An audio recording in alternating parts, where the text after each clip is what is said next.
The hammer fell like thunder against the anvil, sending sparks cascading into the dim corners of the forge. Again and again. The rhythm never faltered, mechanical and precise, as if the woman wielding it had become part of the iron itself. Noquisi Whitmore stood in the doorway of her workshop at the edge of Redemption Flats, Wyoming territory, her silhouette blocking the harsh March sunlight that tried to intrude. At 6 feet 3 inches, she towered over every man who'd ever crossed her threshold, and most had learned to avert their eyes when they did. Not out of respect, out of something closer to fear.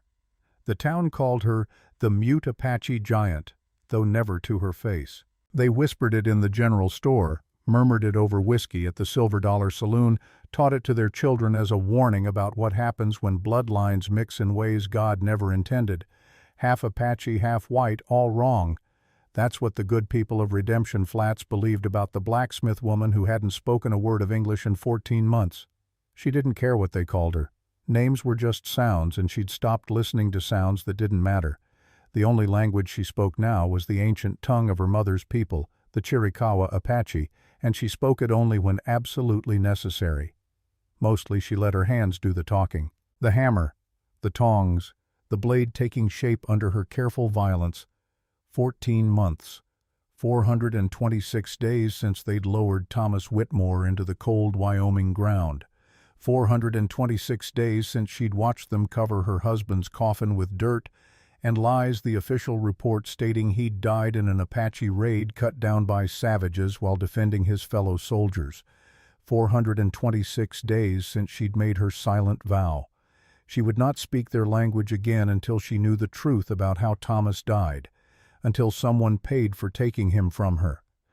The truth was, she already knew it hadn't been Apache warriors. Thomas had told her as much in his last letter, written 3 days before he died. He'd discovered something that made powerful men nervous, something worth killing for. But knowing and proving were two different things, and in a territory where a half-breed woman had fewer rights than a horse-proof was everything. So she stayed silent, worked the forge, waited. The morning stretched long and hot, despite the early spring chill. Noquisi had 4 horseshoes to finish for the Lazy K Ranch, a set of door hinges for the new church they were building on 5th Street, and a custom knife order for a trapper heading into the mountains. Her hands moved with the certainty of someone who'd been doing this work since childhood, since her white father had first lifted her onto a stool beside his own forge in Santa Fe, and taught her that iron, unlike people, could be trusted to behave predictably if you understood its nature. She was tempering the final horseshoe when she heard the hoofbeats. One horse moving slow, tired. She didn't look up. Customers came and went. She'd learned to read them by the sound of their approach. The confident ones rode fast, dismounted loud, expected immediate service.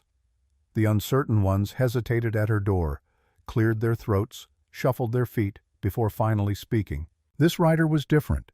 He stopped 20 feet from the forge entrance and sat there for a long moment, as if gathering courage or working through some internal debate. Noquisi plunged the horseshoe into the water barrel, listening to it hiss and steam, and finally turned to look. The man was small. That was her first thought. In a territory where most ranchers and soldiers stood tall and broad, this man barely cleared 5.5 feet. He sat his horse well enough, but there was something tentative in his posture, something that suggested he'd rather be anywhere else. His clothes were worn but clean, his hat pulled low against the sun, and when he finally dismounted, he moved with the careful deliberation of someone who'd learned that sudden movements brought pain. He led his gelding forward, stopping at the forge entrance. For a long moment he just stood there, hat in his hands, looking at the ground. Then he looked up, and Noquisi felt something shift in the air between them. His eyes were gray, storm gray, the kind of gray that came after days of rain when the world felt washed clean but exhausted. And unlike every other person who'd stood in this doorway for the past 14 months, he didn't look at her collarbone, or past her shoulder, or at the sky, or his own boots. He looked directly at her face, met her eyes, and held her gaze with something that looked almost like recognition. "Ma'am," he said quietly. His voice was rough, like he didn't use it much. "I heard you're the best blacksmith between here and Cheyenne. My horse threw a shoe about 2 miles back, hoping you might have time to help."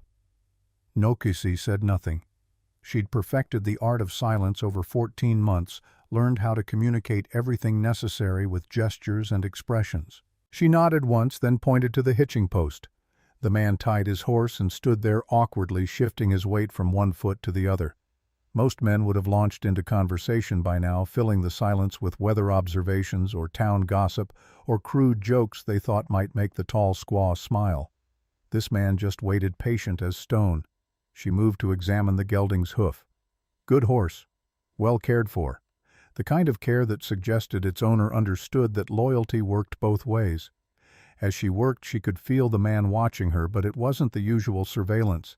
He wasn't studying her like a curiosity or an oddity. He was watching her hands, the way she gentled the horse, the precision of her movements.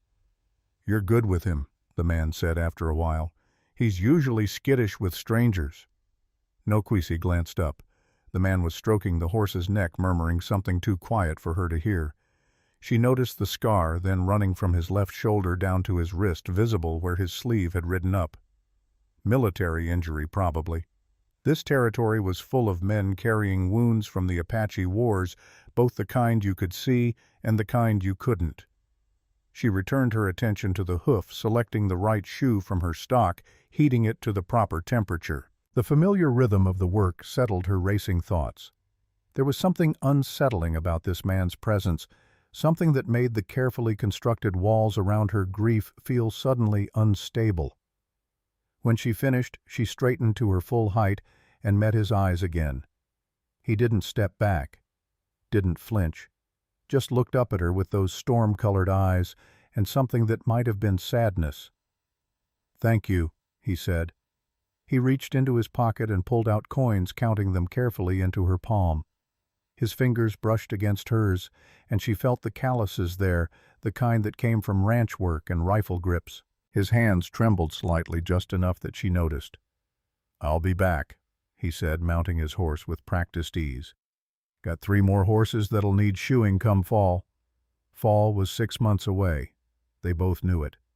And they both knew he wasn't really talking about horseshoes. Nokisi stood in the forge entrance, watching him ride away across the sage-dotted prairie.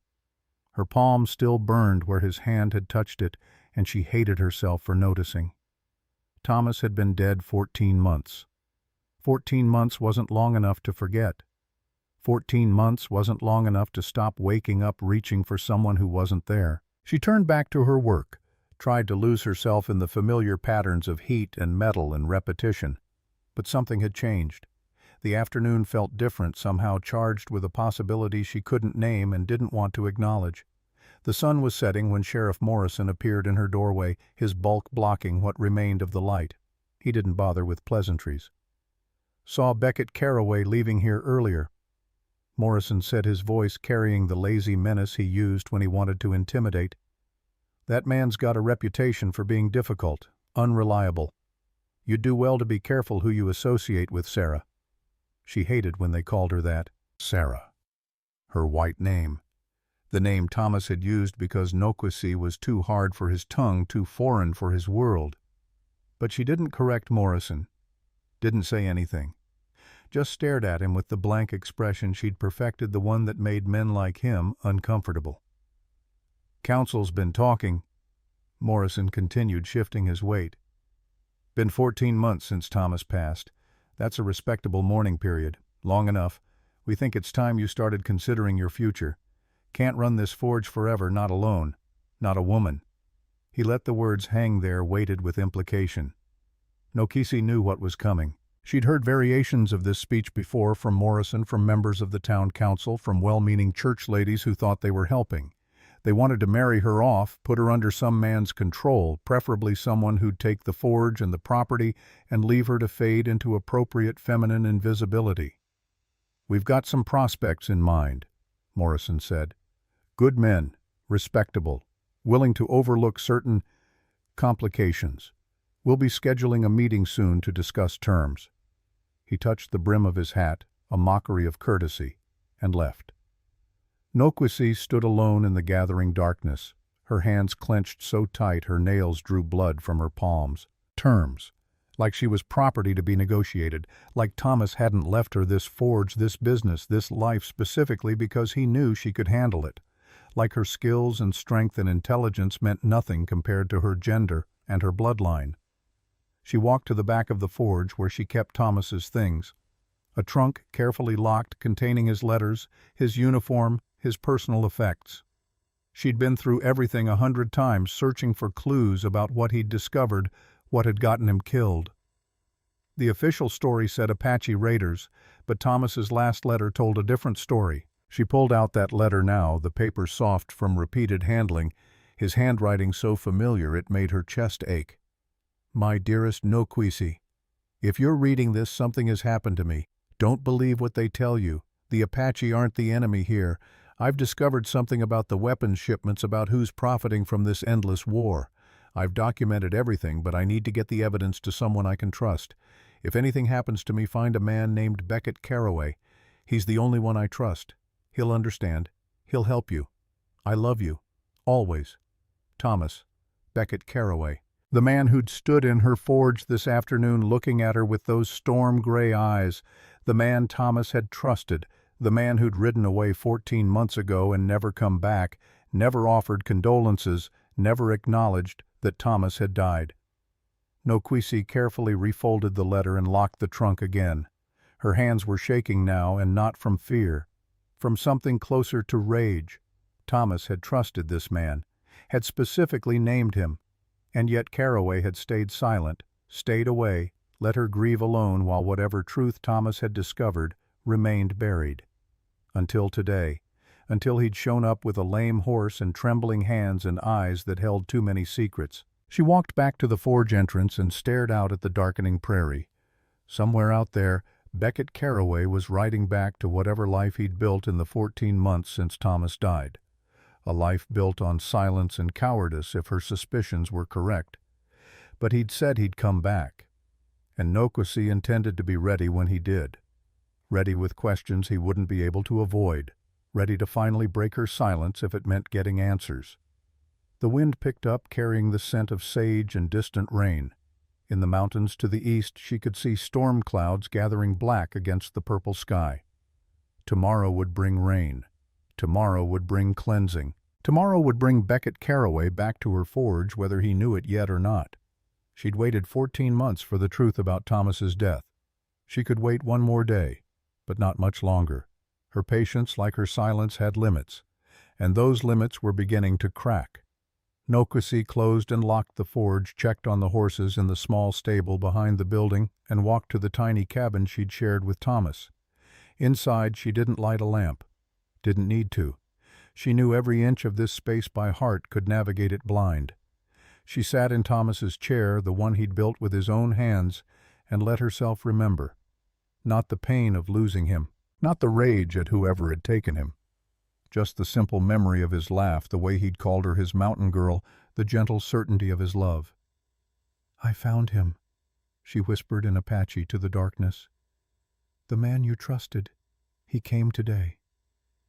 The words felt strange in her mouth after so long, but they also felt right, like the beginning of something, like the first crack in a dam that had held back too much for too long. Outside, thunder rumbled in the distance. The storm was coming. And when Beckett Caraway returned to her forge, as she knew he would, she would be ready to break her silence and demand the truth he'd been hiding for 14 months. Whatever that truth cost, whatever it meant, whatever it destroyed. She was done waiting, done being silent, done letting men like Morrison and the town council decide her future. The hammer had been her voice for 14 months, but soon, very soon, she would speak again. And when she did, Redemption Flats would finally hear what Nokwisi Whitmore had to say. Beck Caraway returned 3 days later, not 3 months. Nokwisi was sharpening a set of plow blades when she heard the familiar hoofbeats, that same measured pace, that same hesitation at the edge of her property. She didn't stop working, didn't acknowledge his arrival, but every nerve in her body went taut as wire. Through the open forge door she could see him sitting his horse in the morning light, and this time he held something wrapped in brown paper. He dismounted slowly, tied his gelding, and approached the forge entrance. Still didn't speak right away, just stood there holding the package like a schoolboy with a gift he wasn't sure would be welcomed. "Ma'am," he said finally. Then haltingly in Apache so broken it was almost painful to hear, he added words that translated roughly to, "I bring respect offering." Nokwisi's hand stilled on the whetstone. She looked up sharply, searching his face. His pronunciation was terrible, his grammar worse, but the attempt itself spoke volumes. How many white men in Redemption Flats had bothered to learn even a single word of her mother's language? How many had tried none? The answer was none. Beck's ears had gone red. He cleared his throat and switched back to English. "I've been practicing. There's an old Apache scout lives about 15 miles west. He's been teaching me. Slowly. Very slowly." A ghost of a smile crossed his face there and gone like smoke. "I'm not very good at languages." He held out the package. "Brought you something. Thought you might, well, anyway."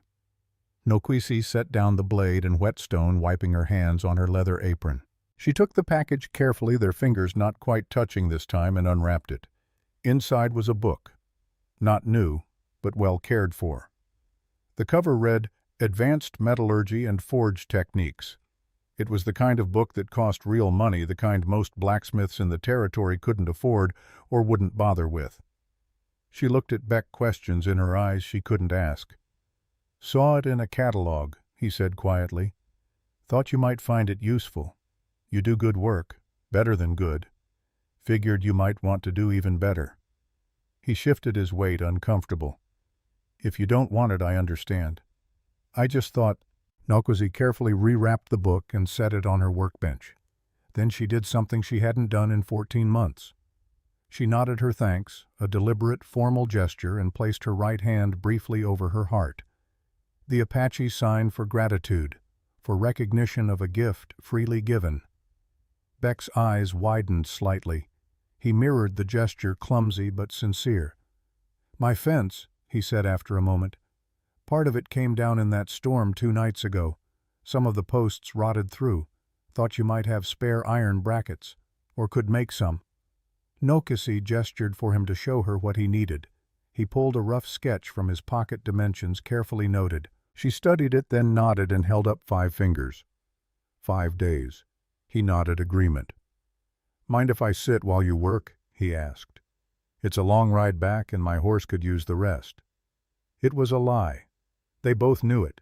His horse looked fresh as morning, but Nokwisi gestured to the old wooden chair in the corner, the one Thomas used to sit in when he'd visit her at the forge, and Beck settled into it like he'd been given a gift. And then he started talking. Not to her exactly, more like thinking out loud. He talked about his ranch, the Circle C, 500 acres of stubborn Wyoming soil that fought him every season. Talked about the irrigation problems, the fence that never stayed fixed, the mare who'd gone lame last winter, and how he'd sat up 3 nights straight trying to save her. "Didn't work," he said quietly. "She died anyway, but I had to try. Couldn't just let her suffer without trying." Nokwisi hammered iron-shaped brackets, but she listened. Something in his voice when he talked about that mare, the guilt and grief woven through the words, told her he wasn't really talking about a horse. He came back the next day, and the next, always with some excuse. A broken hinge that needed welding, a question about whether she could make custom bits for his horses, advice on a wagon wheel that kept coming loose. The excuses got progressively weaker.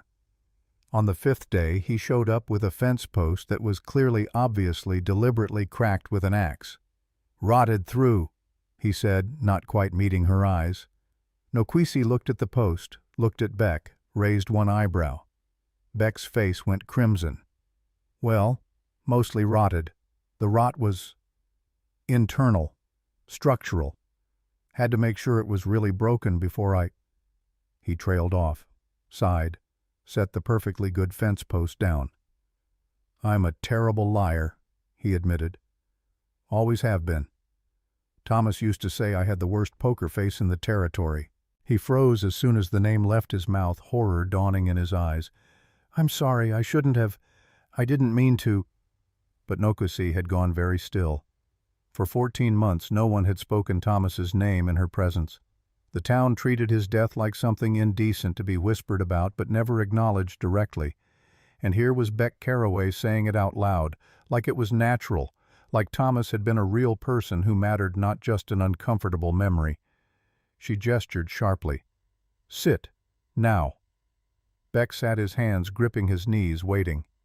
Nokwisi pulled out her small leather-bound notebook, the one she used for orders and calculations.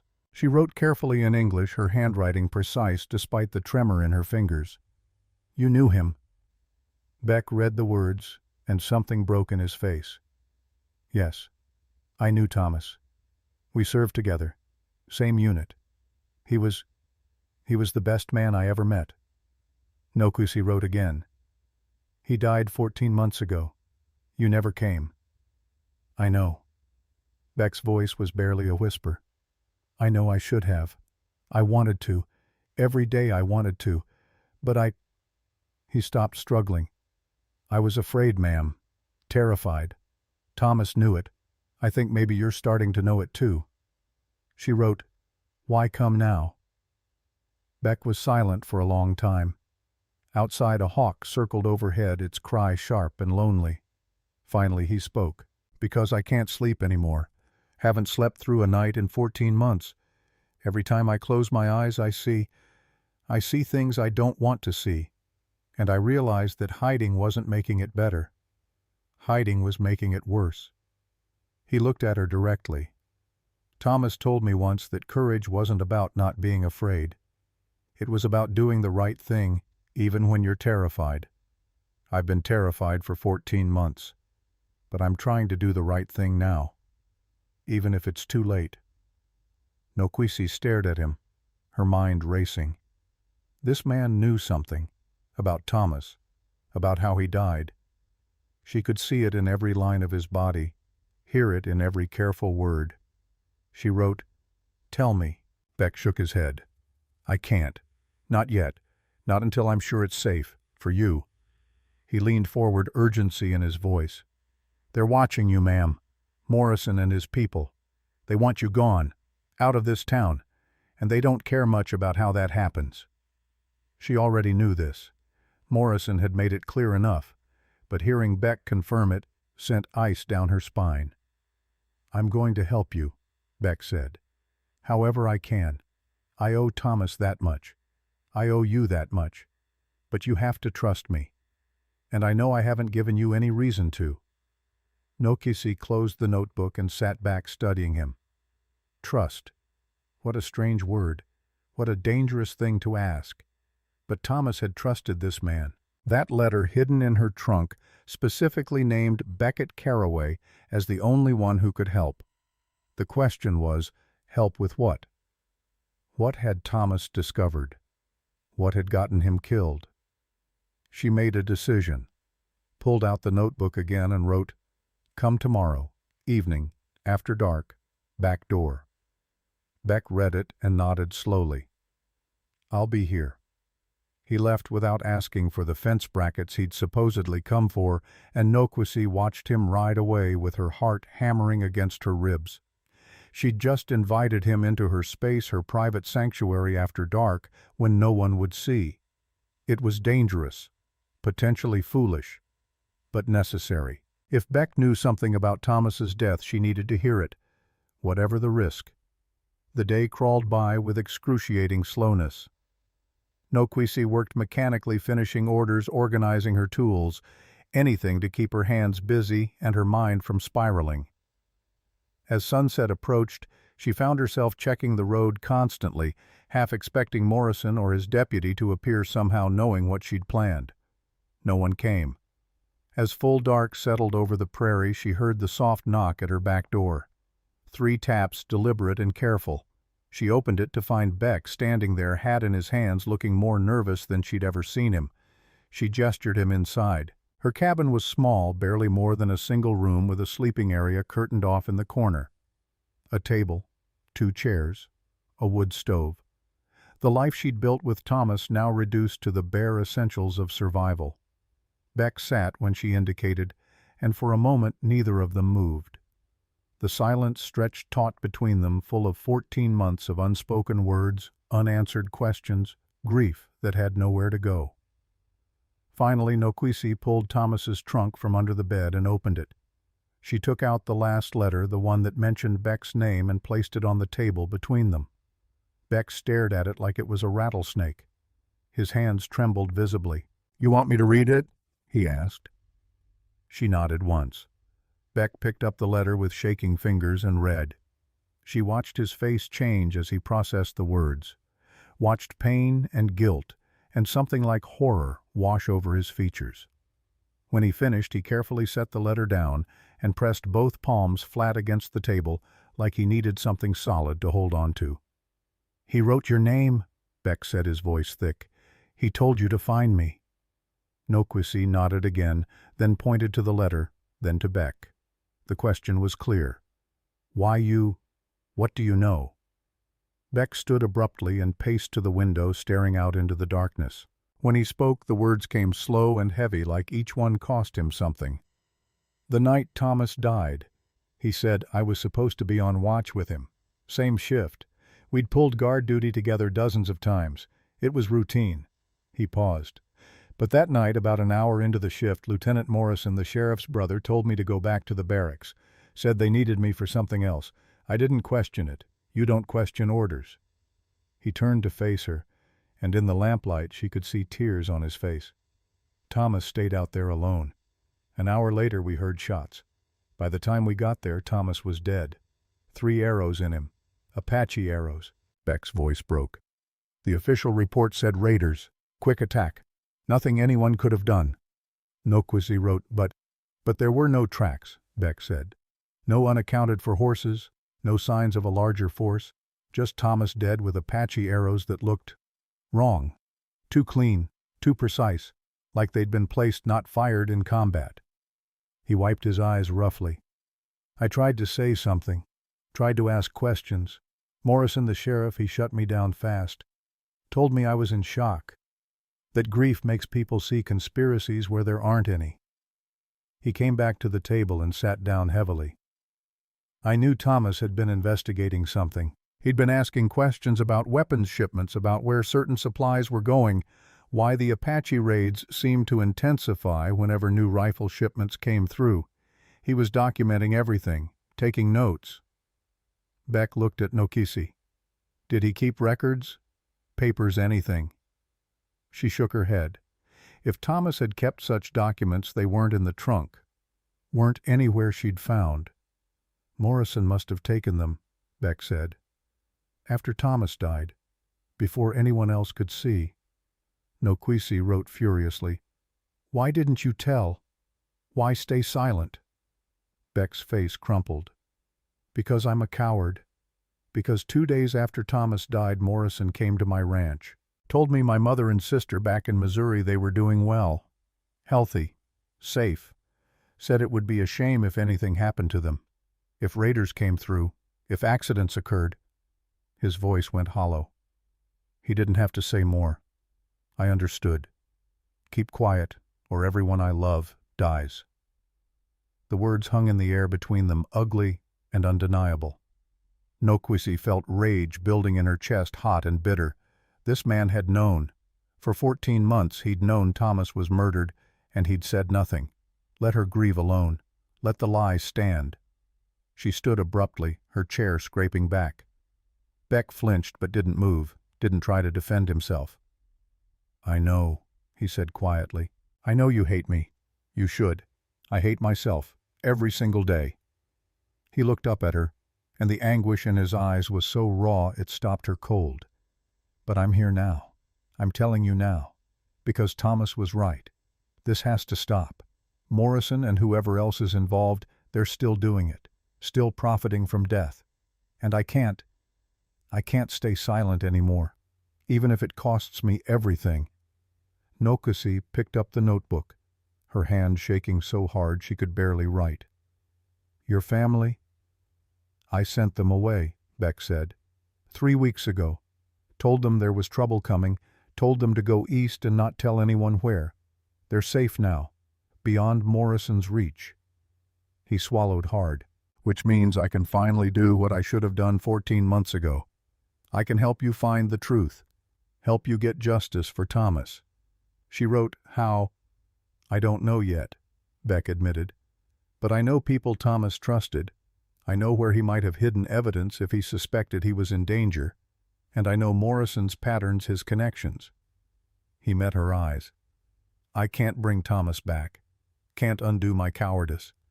But I can try to finish what he started, if you'll let me." Nokwisi sat back down slowly, her mind churning. Everything she'd believed for 14 months, the story she'd told herself about how Thomas died, was a lie. Not an Apache raid. Murder. Deliberate. Calculated. And this man had known all along. She should throw him out. Should hate him. Should never speak to him again. But Thomas had trusted him.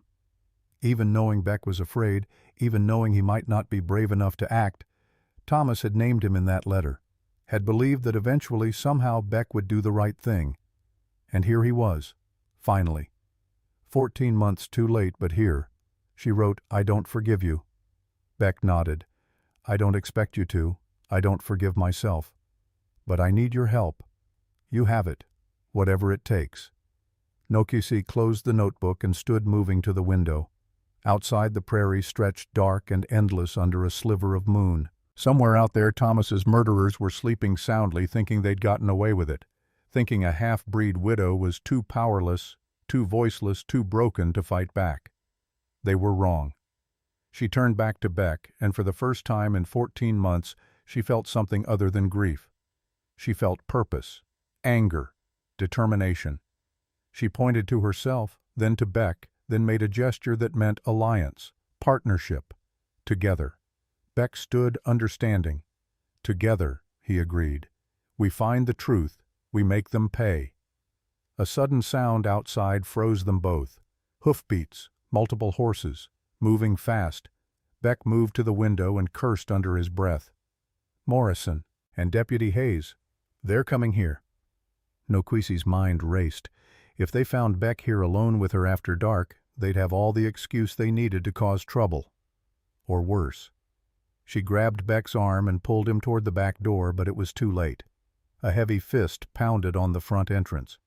"Open up, Sarah," Morrison's voice boomed. "Town business. Need to talk to you." Beck and Nokwisi locked eyes. In that moment, a decision passed between them without words. They'd been found out before they'd barely begun. Whatever happened next would determine everything. Nokwisi straightened to her full height, squared her shoulders, and walked to the door. Behind her, Beck stayed in the shadows, his hand moving unconsciously to where a gun would hang if he'd been wearing one.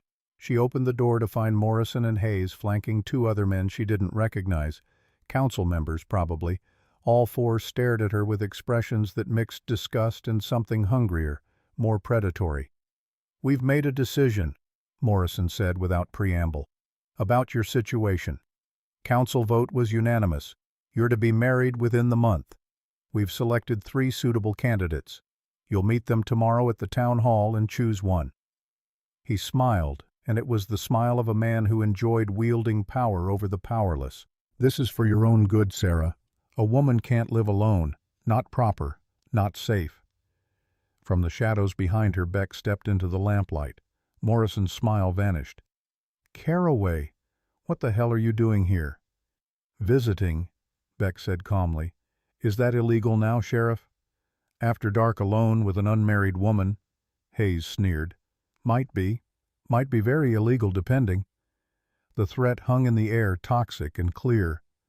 Nokwisi felt her hands clench into fists. This was it. The moment everything could fall apart. But Beck surprised her. He smiled, and it was nothing like his usual nervous, tentative expressions. This smile was sharp, dangerous. "You want to arrest me for visiting a friend, Sheriff? Fine. Do it. Let's go to town. Let's wake up Judge Henderson. Let's make it official." He stepped forward closer to Morrison. "Let's put on record exactly who was where tonight, and why you felt the need to come out here after dark with 4 men to intimidate 1 woman. I'm sure the judge will find that very interesting." Morrison's face went purple. "You threatening me, Caraway?" "No, sir," Beck said pleasantly. Just suggesting we do everything by the book. Legal-like, proper, unless you'd rather handle this differently." The standoff lasted 10 heartbeats. 20. Morrison's hand drifted toward his gun and Nokwisi tensed, ready to move. But finally Morrison stepped back. "This isn't over," he said. "Town Hall, tomorrow, noon. Be there, Sarah, or we'll come get you, and next time Caraway won't be around to run interference." They left, and the sound of their horses faded into the night. Nokwisi closed the door and leaned against it, her heart pounding. Beck stood in the center of the room, shaking now that the confrontation was over. "That was stupid," he said. "I just made everything worse." But Nokwisi was smiling. She couldn't help it. For the first time in 14 months, someone had stood up for her. Someone had faced down Morrison without flinching. And that someone was the small, scared man Thomas had trusted. Maybe Thomas had been right after all. She wrote in her notebook, "Tomorrow at Town Hall. They'll try to force me." Beck nodded. "I know, but we're not going to let them." He looked at her and something had changed in his eyes. The fear was still there, but underneath it burned something new, something that looked almost like courage. "We're going to give Redemption Flats something to talk about, something they won't forget." Beck didn't sleep that night. He rode back to his ranch in darkness, his mind churning through memories he'd spent 14 months trying to bury. The confrontation with Morrison had cracked something open inside him, and now the past came flooding back with brutal clarity. He should tell her everything, not just the sanitized version he'd offered in her cabin, but the whole ugly truth. What he'd seen, what he'd done, what he'd failed to do. The ranch house was dark and empty when he arrived. He'd sent his foreman away 2 weeks ago, paid him 6 months' wages, and told him to find work elsewhere. Couldn't risk anyone else getting caught in the crossfire of whatever was coming. Now the silence of the empty house pressed down on him like a physical weight. Beck lit a single lamp and sat at his kitchen table. His hands were still shaking, had been shaking since Morrison left, and he pressed them flat against the scarred wood to make them stop. It didn't work. Outside an owl called, once, twice. The sound sent him back 14 months to another night, another darkness. He hadn't lied to Nokwisi. Not exactly. But he hadn't told her everything either. Couldn't. Not yet. The full truth was too terrible, too damning. But sitting here now, knowing what tomorrow would bring, Beck realized he couldn't keep hiding behind partial confessions. She deserved to know what kind of man her husband had been. What kind of man Beck wasn't. He pulled out a bottle of whiskey he'd been saving for a moment of weakness. This qualified. He poured 2 fingers, drank it in one burning swallow, and let the memories come. 14 months ago, Fort Laramie. Late October, when the nights turned cold and the morning frost clung to everything like a promise of winter. Beck had been with the cavalry for 6 years by then, long enough to know the rhythms of military life, short enough that he still believed in things like honor and duty and the righteousness of their mission. Thomas Whitmore had been his bunkmate, his patrol partner, his closest friend, in a world where friends were hard to keep. They'd met during training and discovered they were both outsiders. Beck because of his size, his lack of the casual brutality that seemed to come naturally to other soldiers. Thomas because he'd married an Apache woman and refused to be ashamed of it, refused to treat her like a convenience or a mistake. "She's twice the person most of these men will ever be," Thomas had said once, drunk on cheap whiskey after another soldier had made a crude comment. "And when this war is over, when all this hatred burns itself out, she'll still be standing. That's the kind of strength that lasts." Beck had envied that certainty, that love. He'd never had anything worth fighting for except his own survival. But Thomas had been fighting for something bigger than himself. Beck realized that now, sitting in his empty kitchen. Thomas had been fighting for truth in a war built on lies. It started small. Questions about supply manifests. Why certain weapons shipments came up short. Why ammunition that was supposed to go to frontier forts kept disappearing. Thomas had a mind for numbers, for patterns, and he'd noticed discrepancies that others overlooked or chose to ignore. "Someone's skimming," Thomas had told Beck 3 months before he died. "Not just a little, a lot, and I think they're selling to both sides. Whoever pays more. Beck had told him to let it go, to focus on staying alive, getting through his enlistment, going home to his wife. But Thomas couldn't. It wasn't in his nature to look away from wrong.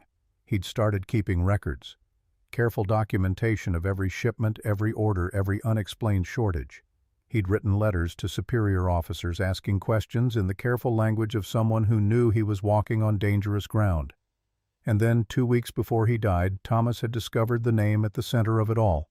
Lieutenant David Morrison, Sheriff Morrison's younger brother. Beck poured another drink and forced himself to remember that conversation. They'd been on night watch together, the two of them alone under a cold October sky. "I've got proof," Thomas had said quietly.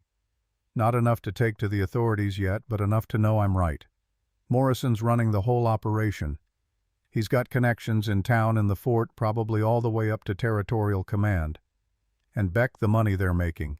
It's enough to start a small war, which is exactly what they want." "What are you going to do?" Beck had asked, already knowing the answer, already dreading it. "I'm going to finish documenting everything. Every transaction, every name, every detail. Then I'm going to take it to someone who can actually do something about it, someone outside Morrison's reach." "That's suicide," Beck had said. "Thomas, these people, if they're as connected as you think, they'll kill you before you get anywhere near anyone who matters." Thomas had smiled, then sad and determined. "Maybe. But I can't live with myself if I don't try. And if something does happen to me, I need you to promise me something." Beck had wanted to refuse, wanted to tell Thomas to burn his evidence and forget the whole thing, but he'd looked at his friend's face and known that wasn't possible. "What?" he'd asked instead. "Find Nokwisi. Tell her the truth. Help her if she needs it. And if you can finish what I started." Thomas had gripped Beck's shoulder. "I know you're scared. Hell, I'm scared too. But you're braver than you think, Beck. When it matters, you'll do the right thing.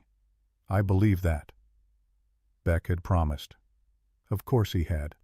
What else could he do? 3 days later, Thomas was dead. Beck stood and paced his kitchen, the whiskey burning in his stomach, the memories sharp as broken glass in his mind. He had to tell Nokwisi the rest, had to explain what he'd seen that night, why he'd stayed silent, what it had cost him. He sat back down and pulled out paper and pen. His hands were steadier now, fueled by whiskey, and the strange clarity that came from finally deciding to stop running. He wrote, "The night Thomas died, I was supposed to be on guard duty with him. Same shift we'd pulled 100 times before. But an hour into the watch, Lieutenant Morrison himself came to find me. Said there was a situation in the barracks, needed me to handle it. Some dispute between soldiers that might turn violent. I should have questioned it. Should have asked why he needed me specifically, why it couldn't wait. But Morrison was an officer, and I was a private, and questioning orders wasn't something you did if you wanted to survive. So I left Thomas alone on the perimeter, went back to the barracks, and found nothing. No dispute, no situation. Just confused soldiers who didn't know what I was talking about. By the time I realized it was a setup, by the time I ran back to the perimeter, Thomas was already on the ground. 3 arrows in him. Apache arrows, or what were supposed to look like Apache arrows. Lieutenant Morrison was there, and Sheriff Morrison, and 2 other men I didn't recognize. They were standing over Thomas's body, and I heard the sheriff say, "Make sure there's nothing on him, no papers, no evidence." I should have run forward, should have demanded answers, should have done something, anything other than what I actually did. I hid, like a coward, pressed myself against the wall of the supply shed, and watched them search Thomas's body, take his personal effects, make sure the scene looked right for the story they were about to tell. And then Sheriff Morrison looked up, and for one terrible moment, I thought he'd seen me, but he hadn't. He was looking at his brother, the lieutenant, and he said, "This is the last one. After this, we're clear. No more loose ends." They left Thomas there and walked away, and I stayed hidden until I was sure they were gone. Only then did I go to my friend's body. Only then did I see what they'd done to him. The arrows were wrong. I'd seen enough combat to know. They were placed too carefully angled wrong for a moving attack. And Thomas's hands, they were scraped raw like he'd been fighting. But not fighting Apache. fighting someone who wanted to make his death look like something it wasn't. I should have said something right then, should have told the truth when the alarm was raised, when other soldiers came running when they asked what happened. But Morrison was there, both of them, watching me. And I saw in their eyes that they knew I knew, that if I said one word I'd be next, so I lied, said I'd heard shots, said I'd come running, said by the time I got there Thomas was already dead and the raiders were gone, and I've been living with that lie every day since. Beck stopped writing and stared at the words. Even on paper they looked pathetic, shameful, everything he'd been trying not to be for 14 months. But they were true, and tomorrow before they went to face Morrison at the town hall he would give this to Nokwisi. Let her see the full measure of his failure. Let her decide if he was still worth trusting. He folded the letter carefully and set it aside. Then he pulled out another piece of paper and began writing again. This time he wrote down everything he could remember about that night. Every detail, every name, every word he'd overheard. If Morrison came for him before he could give this to Nokwisi, at least there would be a record. At least Thomas's death wouldn't be completely in vain. He wrote until dawn broke gray and cold over the prairie. Wrote until his hand cramped and his eyes burned. Wrote until he'd put down every memory, every suspicion, every fragment of evidence he'd been too afraid to acknowledge for 14 months. When he finished, he had 6 pages of closely written testimony.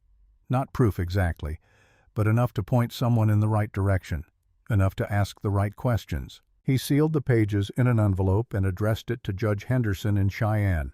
Then he sealed that envelope inside another one and addressed it to his sister in Missouri with a note, "If something happens to me, send this to the judge. Don't read it, don't talk about it, just send it." He'd mail it this morning before the town meeting. Insurance of sorts. The sun was fully up now, harsh light streaming through his windows. Beck stood and stretched his body aching from the long night. He should eat something, should rest, should prepare himself for whatever Morrison had planned. Instead, he saddled his horse and rode back toward Nokwisi's forge. She was already awake, working the bellows heating metal for some project. She looked up when he arrived and he saw she hadn't slept either. Her eyes were shadowed, haunted, but also fierce, determined. Beck dismounted and pulled out the letter he'd written, held it out to her. "This is everything," he said. "Everything I saw that night. Everything I should have told you 14 months ago. Everything that makes me complicit, a liar. Someone who chose silence over truth." Nokwisi took the letter and read it slowly. Beck watched her face change as she processed the words, saw anger flash there, then grief, then something harder, colder. When she finished, she looked at him for a long moment. Then she pulled out her notebook and wrote, "You watched him die." "Yes." "You said nothing." "Yes." "You let them lie." "Yes." She underlined the last word twice hard enough that the pencil almost tore through the paper. Then she wrote, "Why tell me now?" Beck met her eyes. "Because tomorrow or today or whenever Morrison decides to make his move, one or both of us might die. And I couldn't die with you not knowing the whole truth, not knowing what kind of man your husband was and what kind of man I'm not." Nokwisi stared at him. Then she did something he didn't expect. She reached out and gripped his shoulder, her hand strong enough that he felt the bones shift. She didn't write anything, didn't need to. The gesture said enough. Not forgiveness, but acknowledgement. Understanding that fear was human, that failure was human, that the gap between what we want to be and what we are is something everyone carries. She released him and pointed to the forge. Then she made a gesture that meant work. Beck understood.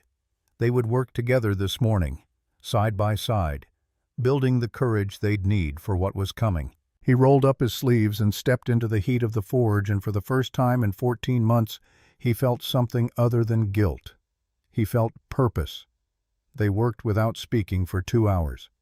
Nokwisi showed him how to hold the tongs, how to judge the heat of the metal by color, how to strike with precision rather than force.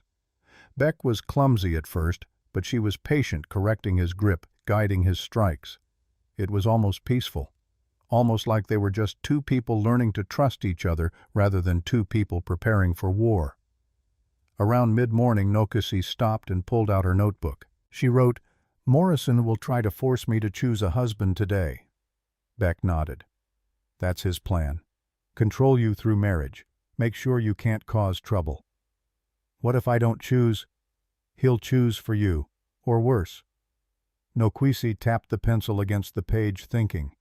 Then she wrote something that made Beck's heart stop. "What if I already chose?"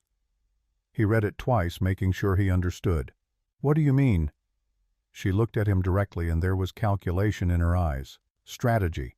She wrote, "They want me married? Fine, I'll marry. But on my terms, to someone who won't control me, someone who understands what we're trying to do." Beck's mouth went dry.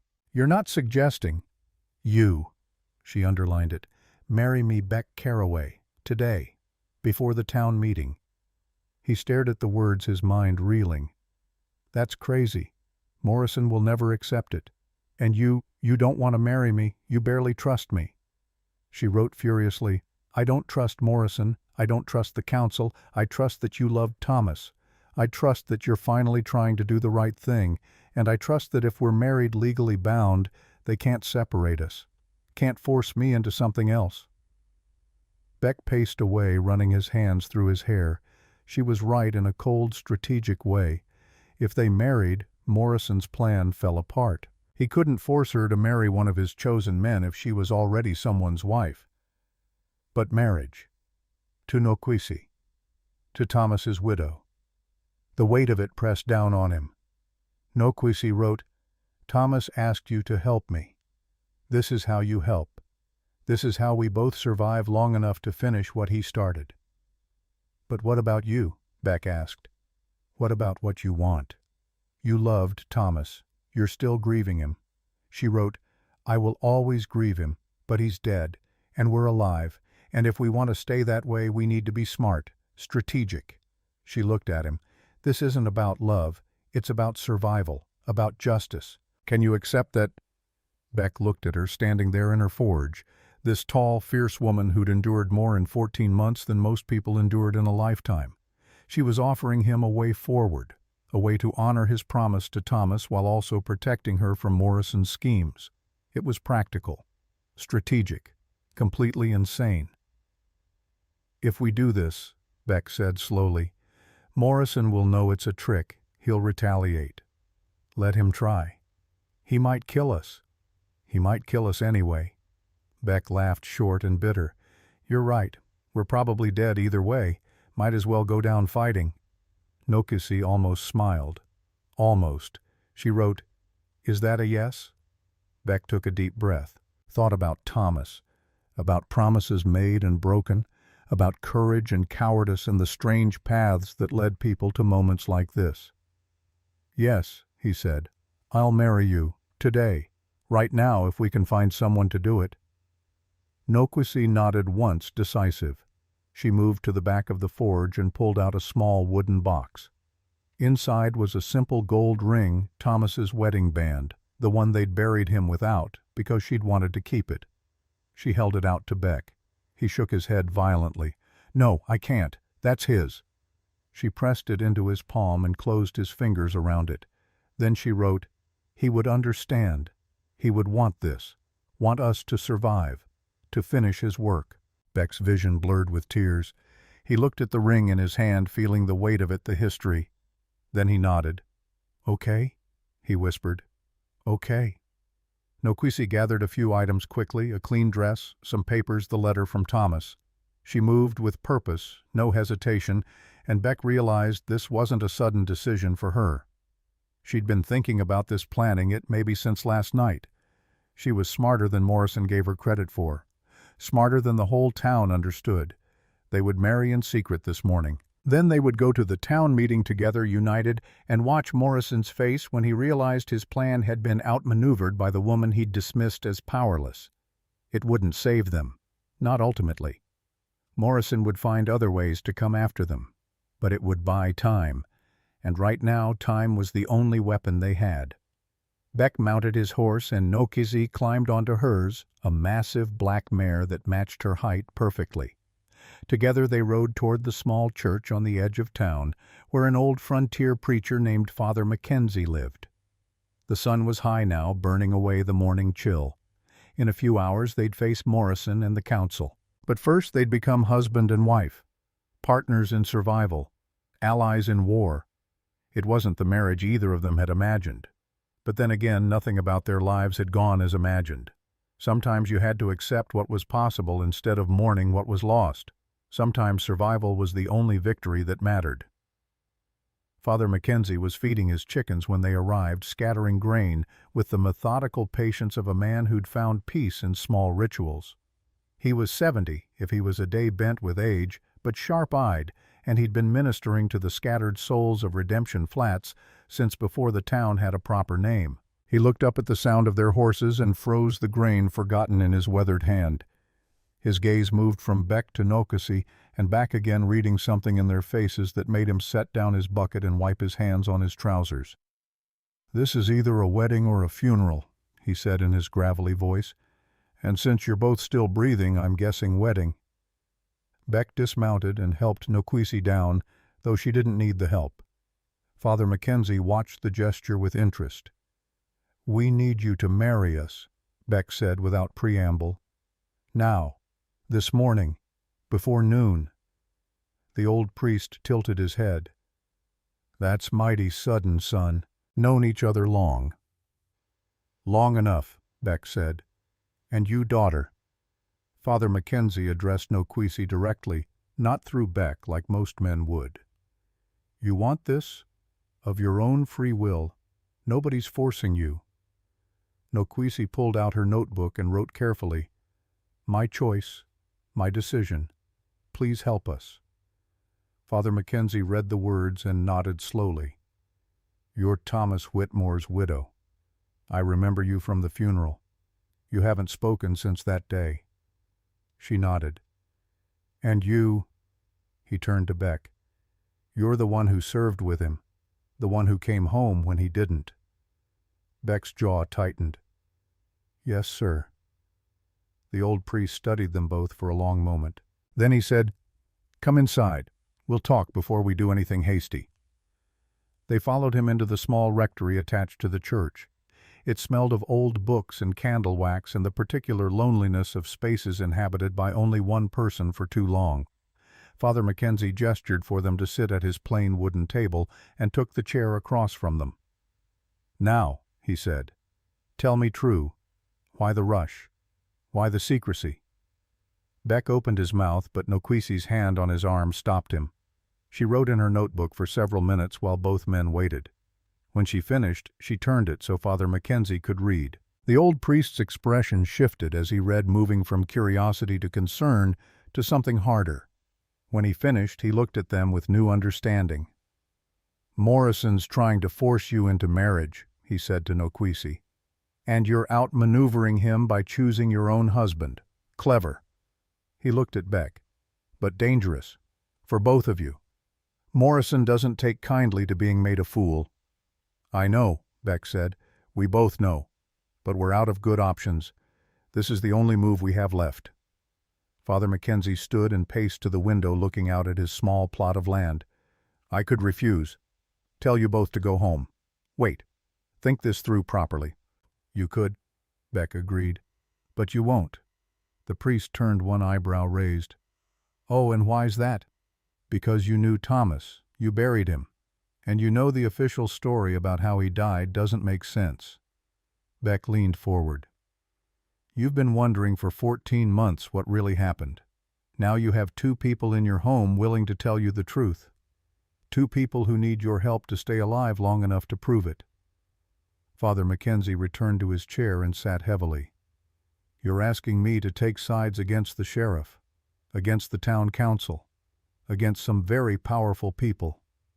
"Yes," Beck said simply. "Could get me killed, too." "Yes." The old priest looked at Nokisi. "What does justice for your husband look like to you, daughter?" She wrote, "Truth, even if it destroys everything, even if it costs everything." Father Mackenzie read it and smiled, sad but proud. That's the right answer, though it's the hardest path. He stood. Very well, I'll marry you. Not because I approve of hasty marriages or strategic alliances, but because I knew Thomas Whitmore.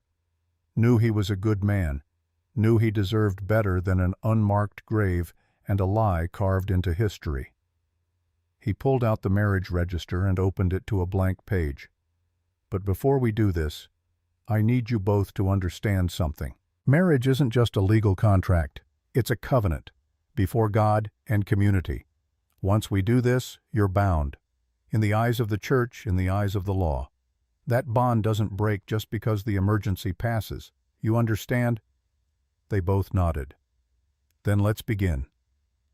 The ceremony was brief. No flowers, no witnesses except the chickens scratching outside the window. Father Mackenzie spoke the old words with quiet dignity, and Beck found himself actually listening to them for the first time in his life, for better or worse, in sickness and in health. Till death do you part. Heavy words, binding words, words that felt both too large and strangely appropriate for whatever they were building between them. Not love, not yet, maybe never, but partnership, alliance, a shared determination to survive and to honor the dead. When Father Mackenzie asked if Beck would take Nokisi as his wife, Beck said, "I will," and meant it in a way that surprised him. When he asked Nokisi, she couldn't answer with words, but she pulled out her notebook and wrote 3 words, "I will, yes." Father Mackenzie smiled. "Close enough for the Lord, I reckon." Beck slid Thomas's ring onto Nokisi's finger. His hands were shaking again, but hers were steady, strong. She looked at the ring on her hand, and something passed across her face too quick to name. Grief, maybe, or acceptance, or both. She had no ring for Beck. Father Mackenzie saw this and quietly removed his own simple band, a relic from a marriage decades past, to a wife long dead. "Use this," he said, "until you can get your own." Nokisi took it carefully and slid it onto Beck's finger. It was too large loose, but Beck curled his hand into a fist and held it there. "By the power vested in me by the church in the territory of Wyoming," Father Mackenzie said, "I now pronounce you husband and wife." He looked at Beck. "You may kiss your bride, if she's willing." Beck looked at Nokisi. She looked back. Neither of them moved. After a moment, Nokisi leaned down her height, making the geometry awkward, and pressed her lips briefly to Beck's forehead. Not a romantic kiss. Something else. A blessing, maybe. Or a promise. Beck closed his eyes and accepted it. "Well then," Father Mackenzie said, recording the marriage in his register with careful penmanship. "It's done. You're married. God help you both." He gave them the marriage certificate, signed and official. Beck folded it carefully and put it inside his jacket next to his heart. They left the rectory as husband and wife, and the world looked exactly the same as before. The sun still burned overhead. The prairie still stretched endless and indifferent. But something had shifted. Some invisible line had been crossed. They were in this together now. Legally. Officially. No going back. Beck helped Nokisi mount her horse again, and this time she accepted the help without hesitation. Partnership meant accepting aid as well as offering it. They rode toward town slowly, neither speaking. There was too much to say, and no words adequate for saying it. Finally, about halfway there, Beck broke the silence. "I meant it," he said. "What I promised in there, for better or worse. I'll stand with you, whatever comes." Nokisi reined in her horse and pulled out her notebook. She wrote for a long time, crossing out words, starting over, trying to capture something difficult. When she showed it to Beck, it read, "Thomas told me once that courage isn't the absence of fear. It's doing what's right even when you're terrified. You're terrified. I can see it. But you're here anyway. That's enough. That has to be enough." Beck read it twice, his throat tight. "I don't know if it is." She wrote, "We'll find out today." They rode on. As they approached the edge of town, they could see that Main Street was already crowded. Word had spread about the town meeting about Morrison's plan to resolve the Thornwell situation. People had come from outlying ranches, from neighboring settlements drawn by the promise of spectacle. The chance to see the tall Apache widow put in her place. Beck felt his stomach twist. It's not too late. We could run. Head for the territorial capital. Get word to someone who matters. Nokisi shook her head firmly. She wrote, "Running proves we're guilty of something. We face them. Together. Show them we're not afraid." "But we are afraid." "Then we show them we're afraid and still standing. That's stronger." She was right. Beck knew it. Running would accomplish nothing except confirming Morrison's narrative. But riding into that crowd facing down the whole town, married to the woman they'd all planned to dispose of, somehow it felt like suicide. Maybe it was. But Thomas had ridden toward danger knowing it might kill him. Had done it anyway because it was right. Beck could do no less. They rode into town side by side and the crowd noticed them immediately. Conversations died. People turned to stare. Beck heard the whispers start like wildfire. That's Caraway. With the Apache woman. Riding together like they're... You don't think... Beck and Nokisi dismounted in front of the town hall. The building was small, barely more than a large room with a raised platform at one end where the council sat. Every seat was filled and people lined the walls packed in tight. Sheriff Morrison stood on the platform with 4 council members. When he saw Beck and Nokisi enter together, his face went dark red. "Caraway," he barked.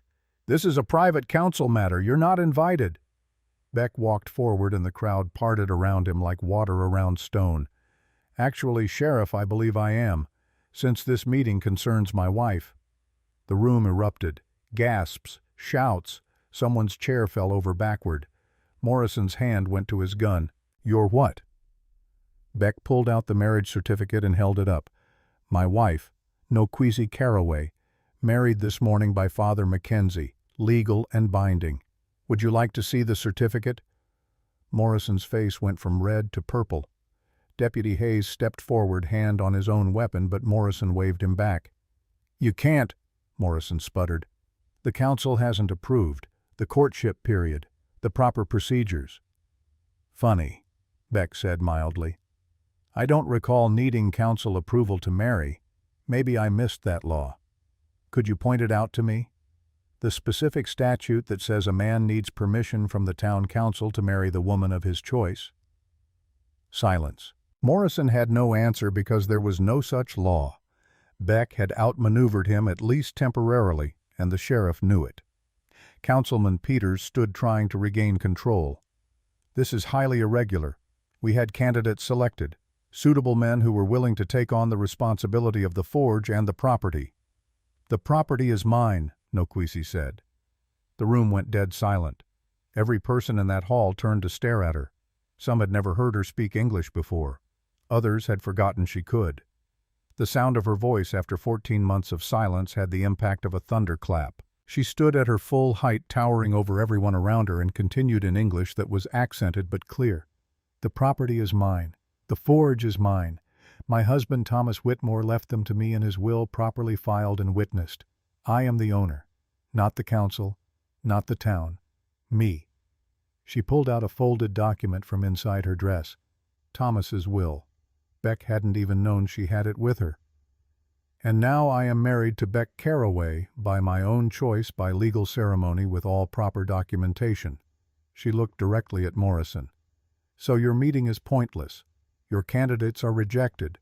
Your authority over my life ends here." Morrison stepped down from the platform, his hand still hovering near his gun. "You think this changes anything? You think a piece of paper protects you?" "I think the law protects me," Nokisi said. "Unless you're saying the law doesn't matter anymore, Sheriff. That might be an interesting thing to say out loud, in front of all these witnesses." Morrison's jaw clenched so hard Beck could hear his teeth grind. The sheriff was trapped and he knew it. Move against them now in front of the whole town and he'd expose himself as the tyrant he was, but let them walk away and he'd lost control. "This isn't over," Morrison said quietly, dangerously. "Not by a long shot." "No," Beck agreed. "It's not, because we're not finished. We have questions. About Thomas Whitmore's death, about the official report, about what really happened that night. The temperature in the room dropped 10 degrees. Morrison went very still. That matter is closed, investigated, resolved. Is it? Beck asked. Because I was there, Sheriff. I was on duty that night, and I have some concerns about the official narrative. Inconsistencies, details that don't add up. Hayes moved his hand closer to his weapon. Morrison's eyes narrowed to slits. You calling me a liar, Carraway? I'm saying the investigation was incomplete, that there are questions that deserve answers. And as Thomas Whitmore's widow, Beck gestured to Noquissy, my wife has a right to those answers. Morrison looked around the room, gauging the crowd. Some people were nodding, others whispering. The seed of doubt had been planted, not enough to topple Morrison yet, but enough to make him worried. We'll discuss this, Morrison said finally. Later, in private, where wild accusations won't disturb decent people. No, Noquissy said. We discuss it here, now, in front of everyone. No more secrets, no more private conversations where truth goes to die. She was magnificent, terrifying, and magnificent. Beck saw it in the faces of the crowd. They'd expected a meek Indian woman to be cowed by their judgment. Instead, they got a warrior demanding justice. Morrison opened his mouth to respond, but a voice from the back of the room interrupted. Let her speak. Everyone turned. An old Apache scout named Tosawi stood there, weathered and ancient, someone Beck vaguely recognized from around town. He rarely spoke, rarely involved himself in white people's business. But he was speaking now. Let the widow speak, Tosawi said again, his English thick but understandable. She has earned that right. In any culture, any law, even yours. Other voices joined in. Not many, but enough. Fair's fair. Want to hear what she has to say. Thomas was a good man. Deserves better than whispers. Morrison's control was slipping. Beck could see it in the way the sheriff's eyes darted around the room, calculating, trying to find a way to shut this down without making things worse. Deputy Hayes leaned close and whispered something in Morrison's ear. The sheriff's expression shifted, became calculating. Very well, Morrison said loudly. If the widow wishes to speak, let her speak. Let's hear these accusations, these wild theories. He smiled, and it was the smile of a predator who'd found a trap. And then we'll discuss the consequences of slander, of disturbing the peace, of trying to destroy a good man's reputation with baseless claims. It was a dare, a challenge. He was betting Noquissy had nothing concrete, no proof, just suspicions and grief. He was probably right, but Beck stepped forward anyway, ready to back whatever play Noquissy made. She pulled out her notebook one last time and wrote something. Then she held it up high enough for the whole room to see. It read simply, My husband discovered a conspiracy. He documented it. He was murdered for it, and I can prove it. The room exploded into chaos. Morrison's face went white, then red, then something beyond color, something that looked like barely controlled rage. That's a lie, he hissed. A damned lie. Then let me speak, Noquissy said calmly. Let me show my evidence. If I'm lying, you have nothing to fear. The truth will reveal itself. Unless, she tilted her head, you're afraid of what I might say, what I might show. Morrison was trapped again. Refuse, and he looked guilty. Accept, and she might actually have something damaging. He chose the only option left. Fine, he spat. Speak. Show your so-called evidence. And when you can't prove anything, when this town sees you for the hysterical woman you are, we'll discuss charges. Slander, defamation, maybe even conspiracy. Noquissy nodded once. She looked at Beck, and in her eyes he saw the question, Are you ready? No, he wanted to say. He wasn't ready. Would never be ready. But he nodded anyway. She reached into her dress and pulled out something Beck had never seen before, a small leather journal, worn and stained. Thomas's journal, the one he'd been keeping, the one Morrison thought he'd taken. But Thomas had been smarter than that. had given it to his wife for safekeeping, had trusted her to know what to do with it if he died. Morrison saw the journal and lunged forward. "Give me that!" But Tosawi and two other men moved to block him. "Let her speak," Tosawi said again, firmer this time, "or prove yourself the tyrant she claims." Morrison stopped breathing hard, his hand on his gun. The room held its breath. Nokwisi opened the journal and began to read in a voice that carried to every corner.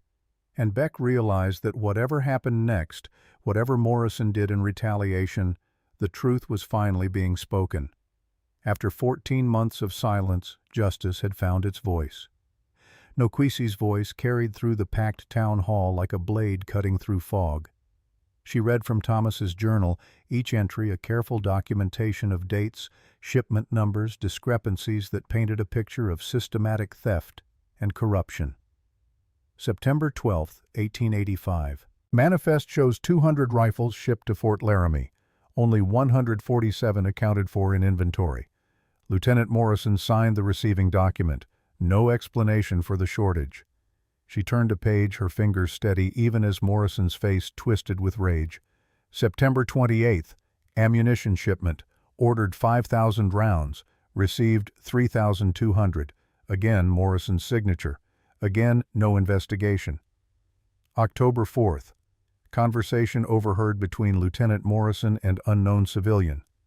Quote, "The Apache need weapons too. Good business is knowing both sides pay well." End quote. The room had gone completely silent. Every eye moved between Nokwisi and Morrison, watching the sheriff's carefully constructed authority crumble entry by entry. Morrison found his voice. "This is fabrication. Lies written by a dead man who can't defend his accusations." "My husband never lied," Nokwisi said quietly. "Not once in his life. Can you say the same, Sheriff?" Before Morrison could respond, Deputy Hayes grabbed his arm and whispered urgently in his ear. Morrison's expression shifted from rage to something more dangerous. Calculation. He nodded once. "This meeting is over," Morrison announced. "Council, we adjourn until we can properly investigate these claims. As for you," he pointed at Nokwisi, "you've just accused an officer of the United States Army of treason. That's a federal crime. We'll be discussing this with the territorial marshal." "Good," Beck said, stepping forward to stand beside his wife. "Let's bring in the marshal. Let's have a real investigation. That's all we're asking for." Morrison's smile was cold. "Oh, you'll get your investigation caraway. And when it proves these accusations are nothing but the ravings of a grief-mad woman and her foolish husband, you'll both face consequences. Serious consequences." He pushed through the crowd toward the door, Hayes and two other deputies following. But as he reached the exit, he turned back. "One more thing. There have been reports of Apache renegades hiding in the hills, warriors who refuse to go to the reservation. Dangerous men." His eyes fixed on Nokwisi. "If I were you, I'd be very careful about where you go, what you do, who you associate with. These are dangerous times. People die." The threat hung in the air, obvious to everyone. Morrison left and the crowd began to disperse, some people avoiding Nokwisi's eyes, others offering quiet words of support. Mrs. Abernathy, the town's most prominent matron, approached with her lips pressed thin. "That was quite a performance," she said. "But you've made a powerful enemy, girl. I hope you know what you're doing." "I know exactly what I'm doing," Nokwisi replied. "I'm seeking justice for my husband." Mrs. Abernathy's expression softened slightly. "Thomas was a good man, better than most." She glanced at Beck. "This one's got big boots to fill." "I know," Beck said quietly. When the hall finally emptied, Beck and Nokwisi stood alone in the space that still echoed with confrontation. Beck felt the full weight of what they'd just done settle on his shoulders.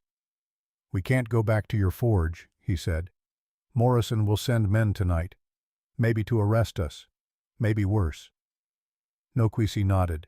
She'd been expecting this. She pulled out her notebook and wrote, "We go to Mesa, to my brother." Beck's stomach dropped. "Your brother, the one Morrison called a renegade." She wrote, "Naiche is not a renegade. He's free. There's a difference." Morrison won't see it that way. If we go to the mesa, if we're found with Apache who refused the reservation, we'll be branded as traitors, collaborators. They could hang us for that. Nokwisi met his eyes steadily and wrote, "They want to kill us anyway. At least at Mesa we'll have allies." She was right. Beck knew it even as every instinct screamed at him to find another way. But there was no other way. Morrison controlled the town, controlled the law, controlled the narrative. Their only chance was to get beyond his immediate reach, regroup, and find a way to get Thomas's evidence to someone who mattered. "How far is Mesa?" Beck asked. "Half-day's ride. We leave now, we arrive by dark." Beck nodded. "Let me get supplies from my ranch. Food, weapons. We'll need both." They rode out of Redemption Flats under the hard stare of a dozen witnesses. Beck knew word would reach Morrison within the hour. They'd be followed, possibly intercepted. But surprise was the only advantage they had left, and they had to use it. At Beck's ranch they moved quickly. He gathered ammunition, dried food, blankets, everything they might need for an extended stay in the wilderness. Nokwisi helped her movements efficient and practiced. She'd done this before Beck realized. Fled, survived. As Beck was loading the last of their supplies onto the horses, he heard riders approaching. Fast. Multiple horses. "We've got company," he said. Nokwisi moved to the window and looked out. Hayes and 3 others. Beck checked his rifle, made sure it was loaded. "How do you want to play this?" She pulled out her notebook. "We talk. If we run now, we prove guilt." The riders thundered into the yard. Hayes dismounted first, his hand on his gun. The other 3 spread out, flanking the house. Professional, practiced. "Caraway," Hayes called. "Sheriff wants a word. You and your woman need to come back to town. Now." Beck stepped onto the porch, rifle held casual but ready. "We're busy. Tell Morrison we'll talk to him when the marshal arrives." Hayes smiled, ugly and knowing. "See, that's the thing. Marshal's not coming. Got a telegram this morning. He's tied up with territorial business. Won't be available for weeks, maybe months. So in the meantime, Sheriff Morrison's the law.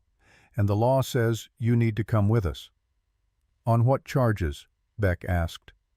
"Disturbing the peace, inciting unrest, making false accusations against a law officer." Hayes's smile widened. "Take your pick. Those aren't crimes. They are when the sheriff says they are." Nokwisi appeared in the doorway behind Beck, and Hayes's expression shifted to something hungrier, more predatory. "You made a big mistake today, squaw," Hayes said. "Should have kept your mouth shut. Should have accepted the husband we picked for you. Would have been easier." "Easier for who?" Nokwisi asked, her voice cold. "For everyone, but especially for you." Hayes gestured to his men. "Now you're going to come with us, both of you. And if you resist, well, that just makes our job more interesting." Beck raised his rifle slightly, not aiming, just making a point. "We're not going anywhere with you, Hayes. You want us, you'll have to take us by force. And that won't look good in any report." Hayes laughed. "You think anyone cares about reports about laws? Morrison owns this territory. The judge, the marshal, the territorial governor, they all owe him. You think one dead soldier's journal is going to change that?" "Maybe not," Beck agreed. "But it's a start." Hayes's hand dropped to his gun. "Last chance, Caraway. Come peaceful, or we drag you." The moment stretched taut. Beck's finger moved to his trigger. The other deputies spread out further, creating crossfire angles. This was going to turn violent, and Beck knew he and Nokwisi couldn't win against 4 armed men. Then a voice spoke from the barn in liquid Apache. Hayes spun, and from the shadows stepped Tosawi, the old scout from the town meeting. But he wasn't alone. 3 younger Apache warriors stood with him, all armed, all watching the deputies with the patience of men who'd survived by reading violence before it happened. Hayes went pale. "What the hell is this?" Tosawi switched to English. "You leave now. These 2 under protection. You try to take them, you die. Simple." "You're threatening law officers," Hayes sputtered. "No threat. Promise." Tosawi's expression didn't change. "You go back to Morrison. Tell him Apache remembered Thomas Whitmore. Remember he tried to stop the weapons trade, tried to save lives on both sides. We protect his widow now, his friend. They under our law, not yours." Hayes looked at his men, calculating odds. 4 deputies against 4 Apache warriors at close range. The math didn't favor him, and he knew it. "Morrison's going to hear about this," Hayes said, backing toward his horse. "Good," Tosawi replied. "Tell him everything. Tell him Apache are watching now. Tell him lies don't work when truth has witnesses." Hayes and his men mounted and rode off, but Beck could see the fury in their posture. This wasn't over. Morrison would retaliate, and it would be brutal. Beck turned to Tosawi. "You didn't have to do that. You've put yourself at risk." The old scout shrugged. "Risk is living. Thomas Whitmore was good man. Tried to stop bad things. We honor that. Honor his woman. Honor his friend." He looked at Nokwisi. "Your brother sent us. He knew Morrison would move against you today. Told us to watch, to help if needed." "Naichi sent you?" Nokwisi asked in Apache. Tosawi nodded. "He's been watching the town for weeks. Since he heard you stopped speaking, he knew something was wrong.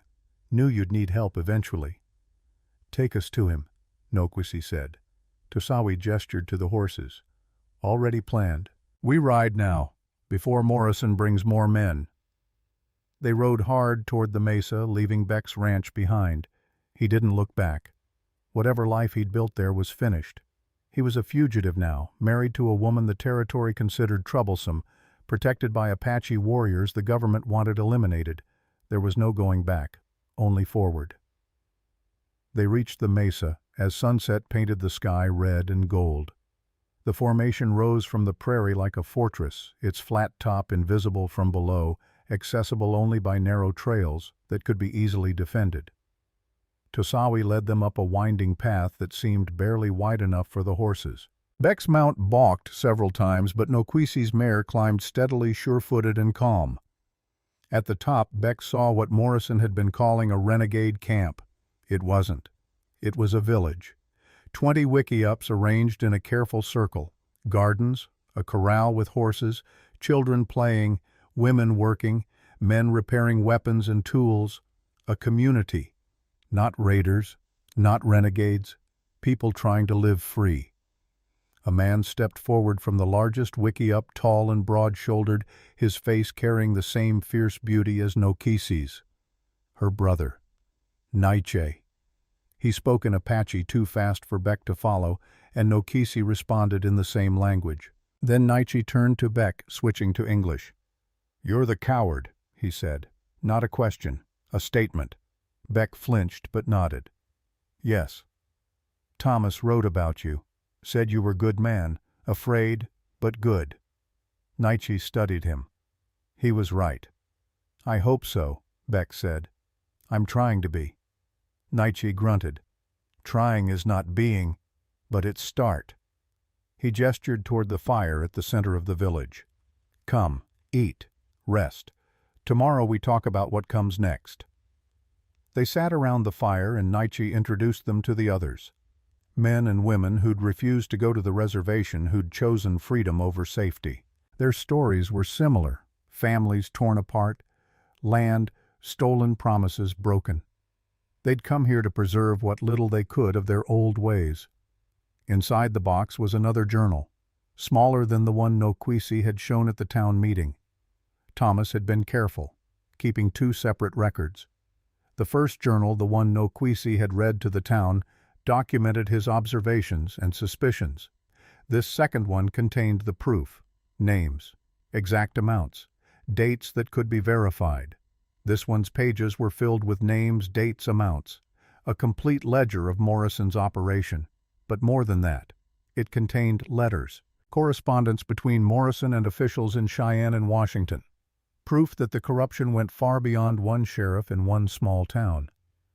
"This is it," Beck breathed. "This is everything we need." Naiche nodded. "But it's not enough. Paper can be destroyed, denied. You need witnesses, people who saw, who know." "Do you have witnesses?" Nokwisi asked her brother. Naiche smiled grimly. "I have something better. I have the man Morrison used to sell the weapons to the Apache, the middleman, The one who knows every detail of every transaction. Beck's heart raced. Where is he? Here. In camp. He came to us 3 months ago, tired of blood money. Tired of being used. He wants to testify. Wants to tell the truth. But he's afraid Morrison will kill him before he gets the chance. What's his name? Beck asked. Nietzsche called out in Apache, and a man emerged from the shadows at the edge of the firelight. White, middle-aged, weathered by years of frontier life. He looked familiar, and it took Beck a moment to place him. My God, Beck whispered. You're Lieutenant Morrison, the sheriff's brother. The man nodded. Was. Not anymore. I resigned my commission. Can't serve an army that's being used to perpetuate murder for profit. David Morrison looked nothing like his brother. Where the sheriff was hard and cruel, David carried the weight of conscience in every line of his face. Where the sheriff's eyes held calculation, David's held shame. I helped him, David said quietly. For 2 years I helped my brother steal weapons and sell them. Told myself it was just business, just a little profit on the side. Didn't let myself think about what those weapons were being used for. He looked at Nokisi. Until Thomas Whitmore started asking questions, started documenting everything, and my brother had him killed. You knew, Beck said, anger rising. You knew Thomas was murdered and you said nothing. I tried to stop it. David's voice broke. The night it happened, I tried to warn Thomas, tried to tell him to run, but I was too late. By the time I found him, my brother had already set everything in motion. And afterward, when I confronted him, he told me if I said anything, he'd make sure I went down too, that I'd hang for treason right alongside him. So you ran, Nokisi said flatly. So I ran, David agreed. Like a coward. Like Beck here. We're quite a pair, aren't we? 2 men who knew the truth and chose fear over courage. Beck wanted to argue, to defend himself. But David was right. They were the same. Both complicit through inaction. Both carrying guilt that no amount of confession could wash away. But we're here now, David continued, ready to testify, ready to face the consequences. That has to count for something. Nietzsche stood. It counts. But testimony alone won't stop my brother the sheriff. He has too much power, too many people in his pocket. We need more than words. We need strategy. We need to make sure when we move against him, he can't wriggle free. How do we do that? Beck asked. Nietzsche smiled, and it was the smile of a warrior who'd survived impossible odds. We make him come to us, here, on our ground, where his badges and his bought judges mean nothing, where it's just truth against lies. And we make sure when the smoke clears, everyone knows exactly what kind of man Sheriff Morrison really is. Beck looked at Nokisi. She was staring at her brother with something like pride. You have a plan, she said. Always, Nietzsche replied. The question is, are you brave enough to see it through? Beck thought about Thomas, about courage and cowardice and the strange paths that brought people to moments like this. He thought about the vows he'd made that morning, for better or worse, till death do us part. He looked at the woman beside him, his wife of less than a day, a woman he barely knew but was bound to by law and purpose and shared grief. Yes, he said, whatever it takes, I'm ready. Nokisi reached out and took his hand. Her grip was strong enough to hurt, strong enough to hold him steady. Then tomorrow, Nietzsche said, we begin. Tomorrow we bring Sheriff Morrison's empire crashing down, and we make sure Thomas Whitmore's death meant something. The fire crackled. The night settled around them. And for the first time since Thomas died, Beck felt something other than guilt. He felt hope. Morning came cold and clear to the mesa. Beck woke in the wickiup to find Nokisi already gone, her blanket folded neatly beside where he'd slept. They'd maintained careful distance through the night, 2 strangers bound by necessity rather than affection, both too aware of the awkwardness of their arrangement. He found her at the eastern edge of the mesa, standing in the dawn light looking out over the prairie below. From this height you could see for miles, rolling grassland, the thin ribbon of road leading to Redemption Flats, and in the distance the dark smudge that was the town itself. Beck approached quietly, but she sensed him before he spoke. She always did. "Couldn't sleep?" he asked. She shook her head, then pulled out her notebook, though she wrote more slowly now, as if testing whether she still needed it. "Thinking about Thomas. About what he'd say if he saw us here, married, partners, fighting his fight." "What would he say?" She smiled, sad and distant. "He'd probably laugh. Tell me I always did have terrible taste in men. Small, scared, useless in a fight." Beck winced. He wasn't wrong. But then he'd say something else. She wrote carefully. He'd say, "Fear is honest. Arrogance gets people killed. Fear keeps you careful, keeps you thinking." He'd say, "You were exactly the kind of partner I needed for this. Someone who thinks before acting. Someone who understands consequences." Beck looked out at the prairie, watching the sun climb higher. "I spent 14 months thinking about consequences, thinking about what might happen if I spoke up, if I acted. And you know what all that thinking got me? Nothing. Thomas is still dead. Morrison is still free, and I'm still a coward who let fear win." Nokwisi was quiet for a long moment. Then she did something unexpected. She spoke out loud in English, her voice rough from disuse but clear. "You're here now. That's what matters." Beck turned sharply. "You're speaking. You don't need the notebook." "No," she agreed. "I don't. Not anymore." She looked at him. "Yesterday in the town hall, when I read Thomas's journal out loud, something broke inside me. Some dam I'd built to hold everything back. The grief, the rage, the fear. It all came flooding out, and I realized the silence wasn't protecting me anymore. It was imprisoning me." "What changed?" "You," she said simply. "Watching you stand beside me. Watching you risk everything even though you were terrified. It made me realize that courage isn't about not being afraid. It's about acting despite the fear. And if you could do that, I could do this. I could speak. I could use my voice again." Beck felt something crack in his chest. "I'm not brave. You keep saying that, but it's not true." "Then what are you?" He struggled for words. "I'm just a man who failed his friend, who's trying to make it right. Probably failing at that too." Nokwisi reached out and gripped his shoulder, the same gesture she'd made at the forge. Not gentle, not soft, but solid, real. "Thomas used to tell me a story," she said, "about a warrior who was afraid of everything. Heights, darkness, death. His people mocked him, called him weak. But when enemies came, when everyone else ran, this warrior stayed. Not because he was brave, but because everyone he loved was behind him, and he couldn't bear to leave them unprotected. His fear didn't matter more than his love." She released his shoulder. "That's you, Beck. You're afraid. Of course you're afraid. But you're still here, still fighting. Because somewhere along the way this stopped being about duty and started being about something else." "What?" "Love," she said quietly. "Love for Thomas. For truth.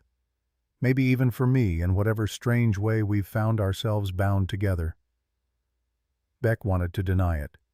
To explain that what he felt wasn't love, couldn't be love, not yet, not this fast. But looking at her standing there in the morning light, fierce and broken and determined, he wasn't sure anymore. Maybe love wasn't always the lightning strike. Maybe sometimes it was the slow accumulation of choices, of standing beside someone, of choosing them again and again in small moments that built into something larger. "I don't want to fail you too," he said. "Then don't," she replied. "It's that simple, and that hard." Nietzsche interrupted them, approaching with David Morrison in tow. The former lieutenant looked haggard, like he'd spent the night wrestling demons. "We need to talk strategy," Nietzsche said. "Morrison will come, today, tomorrow, soon. He knows you're here, knows what we have. He can't let that stand." They gathered in the central wickiup with the other leaders of the community. Tosawi was there, along with 3 warriors named Cochise Geronimo and Victorio, named for the great chiefs they hoped to honor. 2 women elders sat in the circle as well, their weathered faces carrying the wisdom of survival. Nietzsche spread out a rough map of the territory on the ground. Morrison has maybe 20 men he can trust completely. Deputies hired guns, townspeople who owe him. We have 12 warriors here, plus Beck, plus my sister, plus David, who knows Morrison's tactics. We're outnumbered, Beck said. Numbers don't matter on the mesa, Cochise replied. We know this ground, every path up, every approach. We can defend against 50 men if we must. But we don't want to defend, Nietzsche said. We want to expose, to make Morrison's crimes public in a way he can't deny or bury. If we just kill him, he becomes a martyr. His brother's testimony gets dismissed as family betrayal. The corruption continues under someone else. So what's the play? Noquisi asked. Nietzsche looked at David. Tell them. David Morrison took a shaky breath.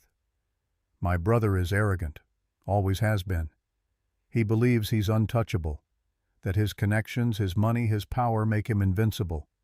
That arrogance is his weakness. He pointed to the map. There's a shipment coming through next week. Big one. Rifles, ammunition, explosives. Enough to arm every Apache band from here to Arizona if it fell into the wrong hands. My brothers arranged to divert half of it, sell it to the highest bidder. Mexican revolutionaries probably, maybe Apache resistance fighters, whoever pays most. How do you know this? Beck asked. Because I helped plan it before I left. It's been in the works for months. The territorial government thinks the weapons are going to Fort Robinson, but they'll never get there. Morrison's people will intercept the convoy, take half the load, and blame it on raiders. When? Noquisi demanded. 5 days from now. The convoy passes through Red Canyon about 15 miles from here. Perfect place for an ambush. Remote. Defensible. My brother will be there personally. He always is for the big scores. Doesn't trust anyone else to handle the details. Nietzsche smiled grimly.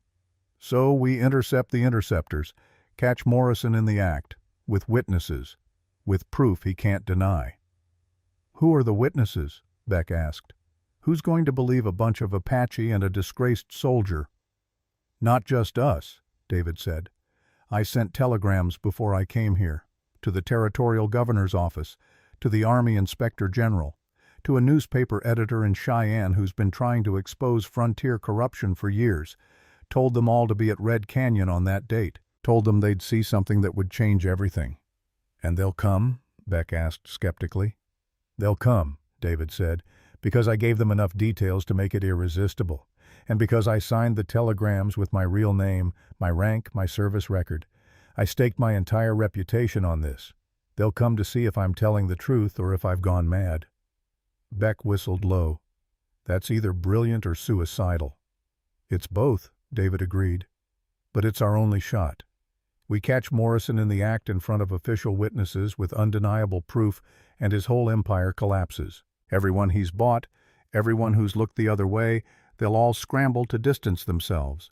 And the truth about Thomas, about all of it, comes out. Or Morrison kills us all before the witnesses arrive, Beck said. That's why we need a plan, Nietzsche said. A good one. They spent the next 3 hours working out details. Who would be positioned where? How to ensure the witnesses arrived safely. How to protect the evidence. How to make sure that if things went wrong, if Morrison somehow managed to kill them all, the truth would still come out. It was intricate, dangerous, built on a dozen assumptions that might prove false. But it was the best chance they had. As the meeting broke up, Noquisi pulled Beck aside. I need to tell you something, before this happens, before we risk everything. They walked to the edge of the mesa again, away from listening ears. What is it? Beck asked. She was quiet for a long time, staring out at the horizon. When she finally spoke, her voice was barely above a whisper. I'm afraid, she said. Not of Morrison, not of dying. I'm afraid of living, of what comes after if we actually survive this. Beck frowned. I don't understand. We got married for strategy, for survival, legal protection. But if we win, if Morrison falls, if we're still alive when the dust settles, then what?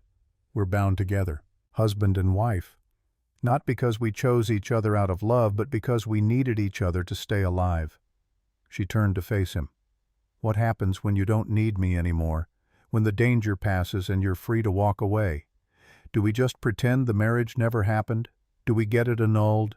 Do we spend the rest of our lives trapped in a bond we never wanted? Beck felt the weight of the question.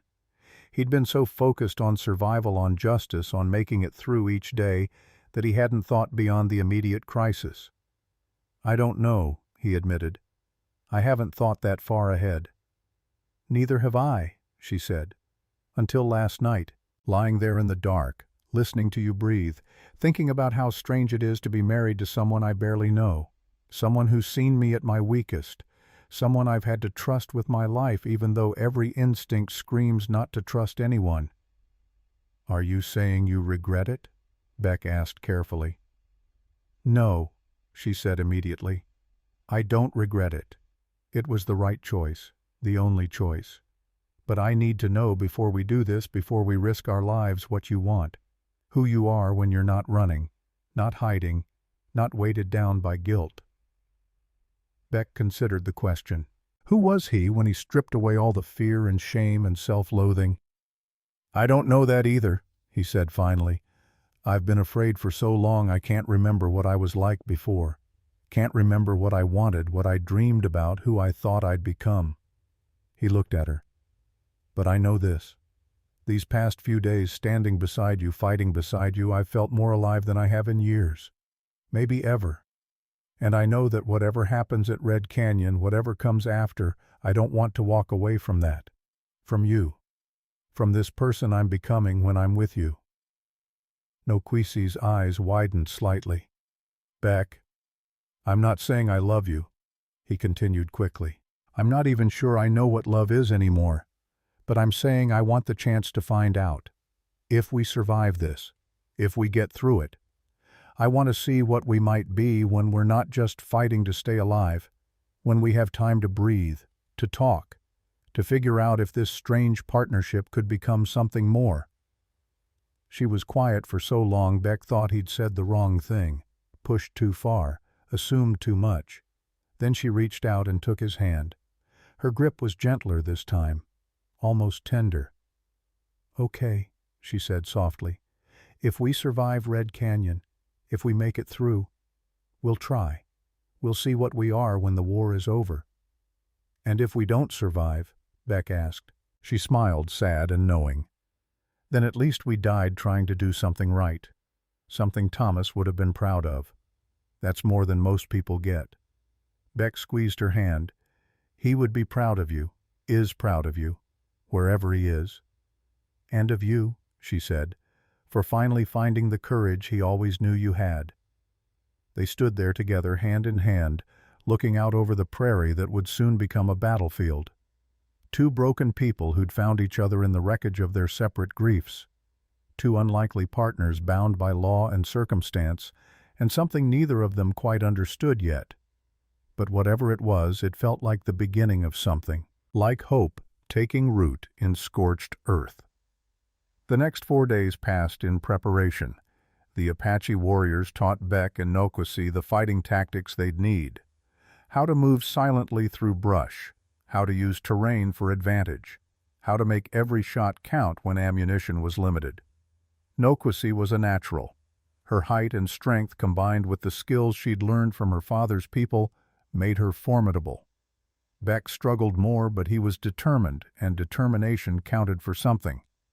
David Morrison drilled them on his brother's tactics, how the sheriff thought, how he moved, what patterns he fell into under pressure. It was strange listening to a man dissect his own brother's nature with such clinical precision, but David's guilt drove him.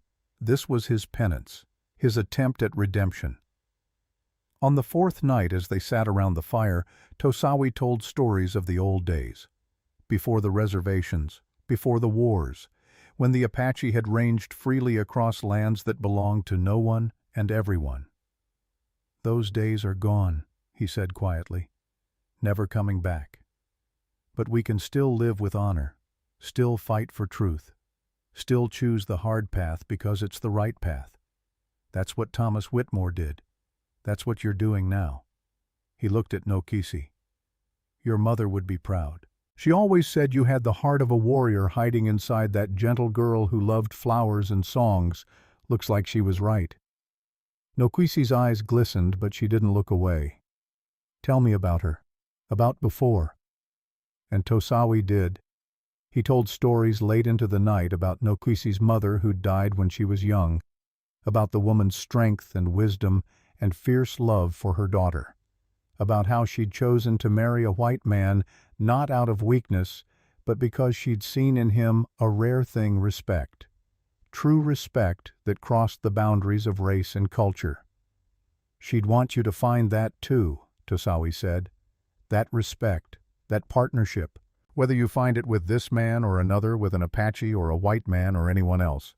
She'd want you to be loved for exactly who you are, nothing less. Beck felt the weight of those words, the responsibility. He looked at Nokwisi across the fire, and she looked back, and in her eyes he saw the question again. Are you capable of that? Of loving me exactly as I am? He didn't know. But God, he wanted to try. The fifth day dawned gray and threatening. Storm clouds gathered to the west, promising rain or worse. They rode out at first light, 12 Apache warriors, David Morrison, Beck, and Nokwisi. 15 people against Morrison's 20, but they had surprise and terrain and desperation on their side. They reached Red Canyon by midday and positioned themselves carefully, warriors in the high rocks, David and Beck at the canyon mouth, Nokwisi at the center where she could see everything direct, everything be the heart of their defense. And then they waited. The convoy appeared first, 6 wagons heavily laden, escorted by a dozen soldiers. They entered the canyon, cautiously scanning the rocks, clearly aware this was dangerous ground. Morrison's men came from behind, 20 riders moving fast, cutting off the convoy's retreat. The soldiers turned to fight, but they were outnumbered and outmaneuvered. Within minutes, Morrison had control. Beck watched through field glasses as the sheriff himself rode to the center of the convoy. Arrogant, confident, exactly as David had predicted. Now, Beck whispered to Nokwisi.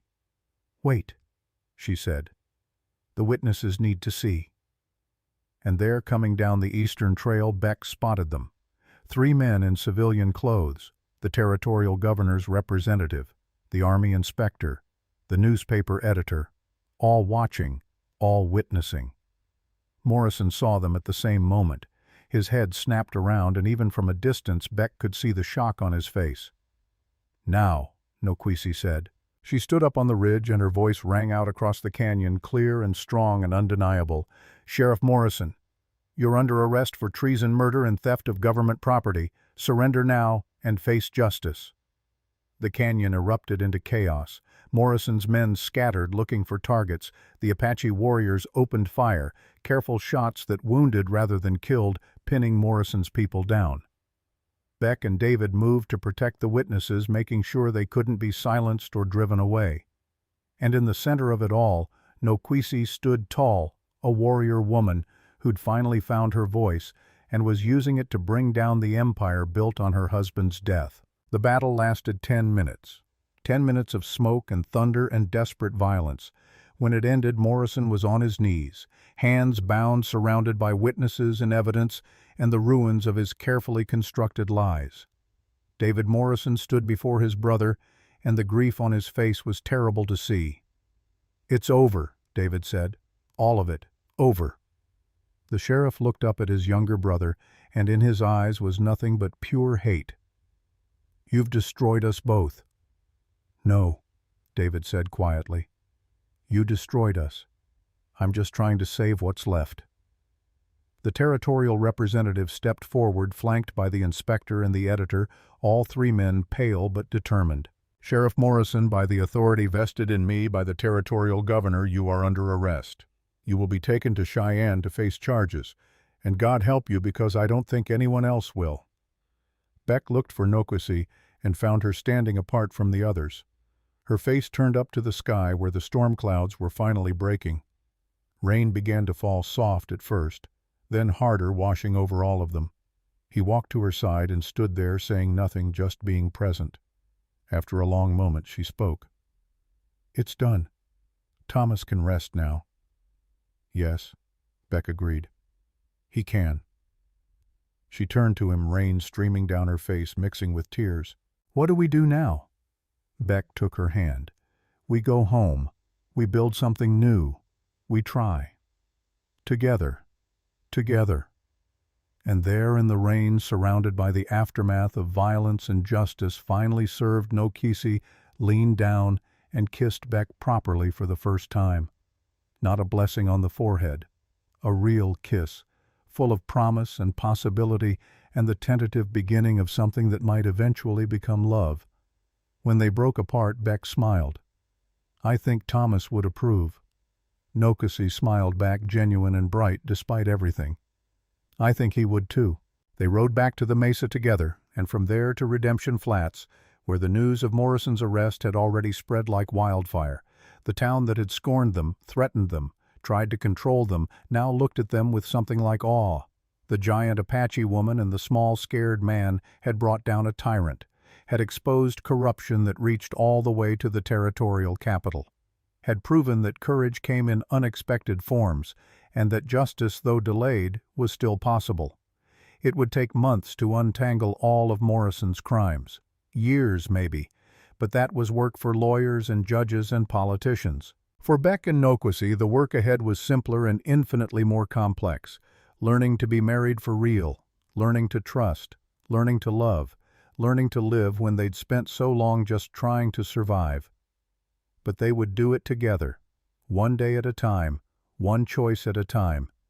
And somewhere Beck liked to think Thomas Whitmore was watching, smiling, proud of his friend who'd finally found courage, proud of his wife who'd never lost hers. The story wasn't over. It was only just beginning. But for the first time in 14 months, the beginning looked bright. Epilogue.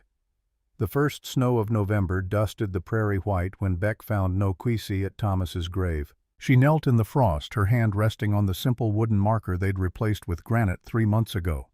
The inscription read, Thomas Whitmore, beloved husband, honest man, true soldier. Below that, in smaller letters carved at Nokisi's request, he chose truth over safety. Beck approached quietly, carrying the wildflowers he'd ridden an hour to find. Winter blooms were rare, but Thomas had always brought Nokisi flowers, even knowing they'd die. Some traditions were worth keeping. Nokisi heard him and looked up. 6 months had softened the sharp edges of her grief. She smiled now. Not often, but genuinely. The smile reached her eyes. I was telling him about the forge, she said in English that came easier every day. About the new contracts. The church ordered hinges for their expansion. Even Mrs. Abernathy wants custom work for her garden gate. Beck knelt beside her and placed the flowers at the base of the stone. What did you tell him about us? The truth. She looked at him. That I married a small, scared man who turned out to be braver than anyone expected, including himself. Her hand found his. The simple steel band she'd forged for him 3 months ago caught the morning light, replacing Father Mackenzie's borrowed ring they'd returned with gratitude and a new set of hinges for the church door. That I didn't plan to fall in love with you. But I did anyway. Beck's throat tightened. They'd said many things to each other over the past months. Words of partnership, strategy, survival. But love, the word itself, they'd circled around it carefully, afraid to name something so fragile. I love you too, he said. Simple. True. Not the way I loved the idea of being married, but the way I love who I am when I'm with you, the man you make me want to be. Nokisi leaned her head against his shoulder, and they sat in comfortable silence. This was new, too. The ease, the not needing to fill every moment with words. Thomas would approve, she said finally. He told me once that grief wasn't meant to last forever, that healing didn't mean forgetting, it meant learning to carry love forward instead of dragging pain behind. Wise man. The best. She stood, pulling Beck up with her. But you're here, and he's not, and I choose to live with that, choose to be happy with that. Is that terrible? Beck cupped her face in his hands, this woman who'd become his wife, his partner, his unexpected love. That's human. That's exactly what he'd want for you." They rode back to town together as the snow fell heavier. Redemption Flats looked different now. The wanted posters were gone. Morrison's cronies had fled or been arrested. A new sheriff, recommended by the territorial governor himself, had taken over. The town was learning to live without fear. At the forge, Nietzsche waited with news. The territorial government had officially recognized the Mesa community's land claim. Not a reservation, true ownership. It wasn't everything his people had lost, but it was something. A beginning. "Your fight started this," Nietzsche told his sister. "Your voice, your courage." The governor said he couldn't ignore what happened at Red Canyon, couldn't pretend anymore that Apache were just problems to be solved. "We're people, with rights, with claims, because you made them see." He handed Beck a letter envelope worn from travel. "This came for you, from Pennsylvania." Beck opened it. David Morrison's handwriting, shaky but clear. "I testified at all the trials. 5 territorial officials convicted. The weapons ring is finished. I'm teaching now at a small school outside Philadelphia. A new name, a new life. But every day I think about Thomas, about what he sacrificed for truth. I can never undo my part in his death, but I can make sure his legacy lives. Thank you for giving me that chance. D." Beck folded the letter carefully. "He's trying," he said to Nokwisi. "That's all any of us can do," she replied. That evening in the cabin they now truly shared Beck, and Nokwisi sat by the fire. Not on opposite sides of the room like those first awkward weeks. Together, her head on his chest, his arms around her. "Tell me something," she said. "About the future. Not the fight we won, not the past we survived. The future we're building." Beck thought about it. 6 months ago he'd had no future, just guilt and fear and the crushing weight of failure. Now he had this, her, them, a forge, a purpose, a second chance he'd never expected. "I see a house," he said slowly. "Bigger than this cabin. Room for the children you'll want someday. A workshop where you can create things that aren't just practical but beautiful. Because you deserve beautiful things." "Children." She tilted her head to look at him. "If you want them, if we're ready, no rush." Nokwisi smiled. "I see that too. A girl with your gray eyes and my height. A boy with your gentleness and my stubbornness. Little terrors who'll drive us insane and make us grateful every day. Not too many terrors. At least 3. Beck laughed and the sound surprised him. Real laughter. When had he last laughed like that? Before Thomas died. Before the war. Before fear became his constant companion. But fear didn't live here anymore. In its place grew something better. Hope. Love. The quiet certainty that tomorrow would come, and they'd face it together. "This isn't the love story I imagined," Nokwisi said, echoing his earlier thoughts. "It's better, because we chose it, built it, earned it through blood and truth and refusing to give up." Beck kissed her forehead. "Thomas knew. That's why he sent me to you. He knew we'd need each other, save each other. Smart man. The best." Outside the snow continued falling, blanketing the prairie in white. Clean, new, full of promise. Inside, 2 people who'd started as strangers became partners, and slowly, carefully, impossibly became love, held each other close, and dreamed of futures neither had thought possible 6 months ago. The fight was over. Justice was served. The dead could rest. And the living, they were learning, finally, to truly live. The end.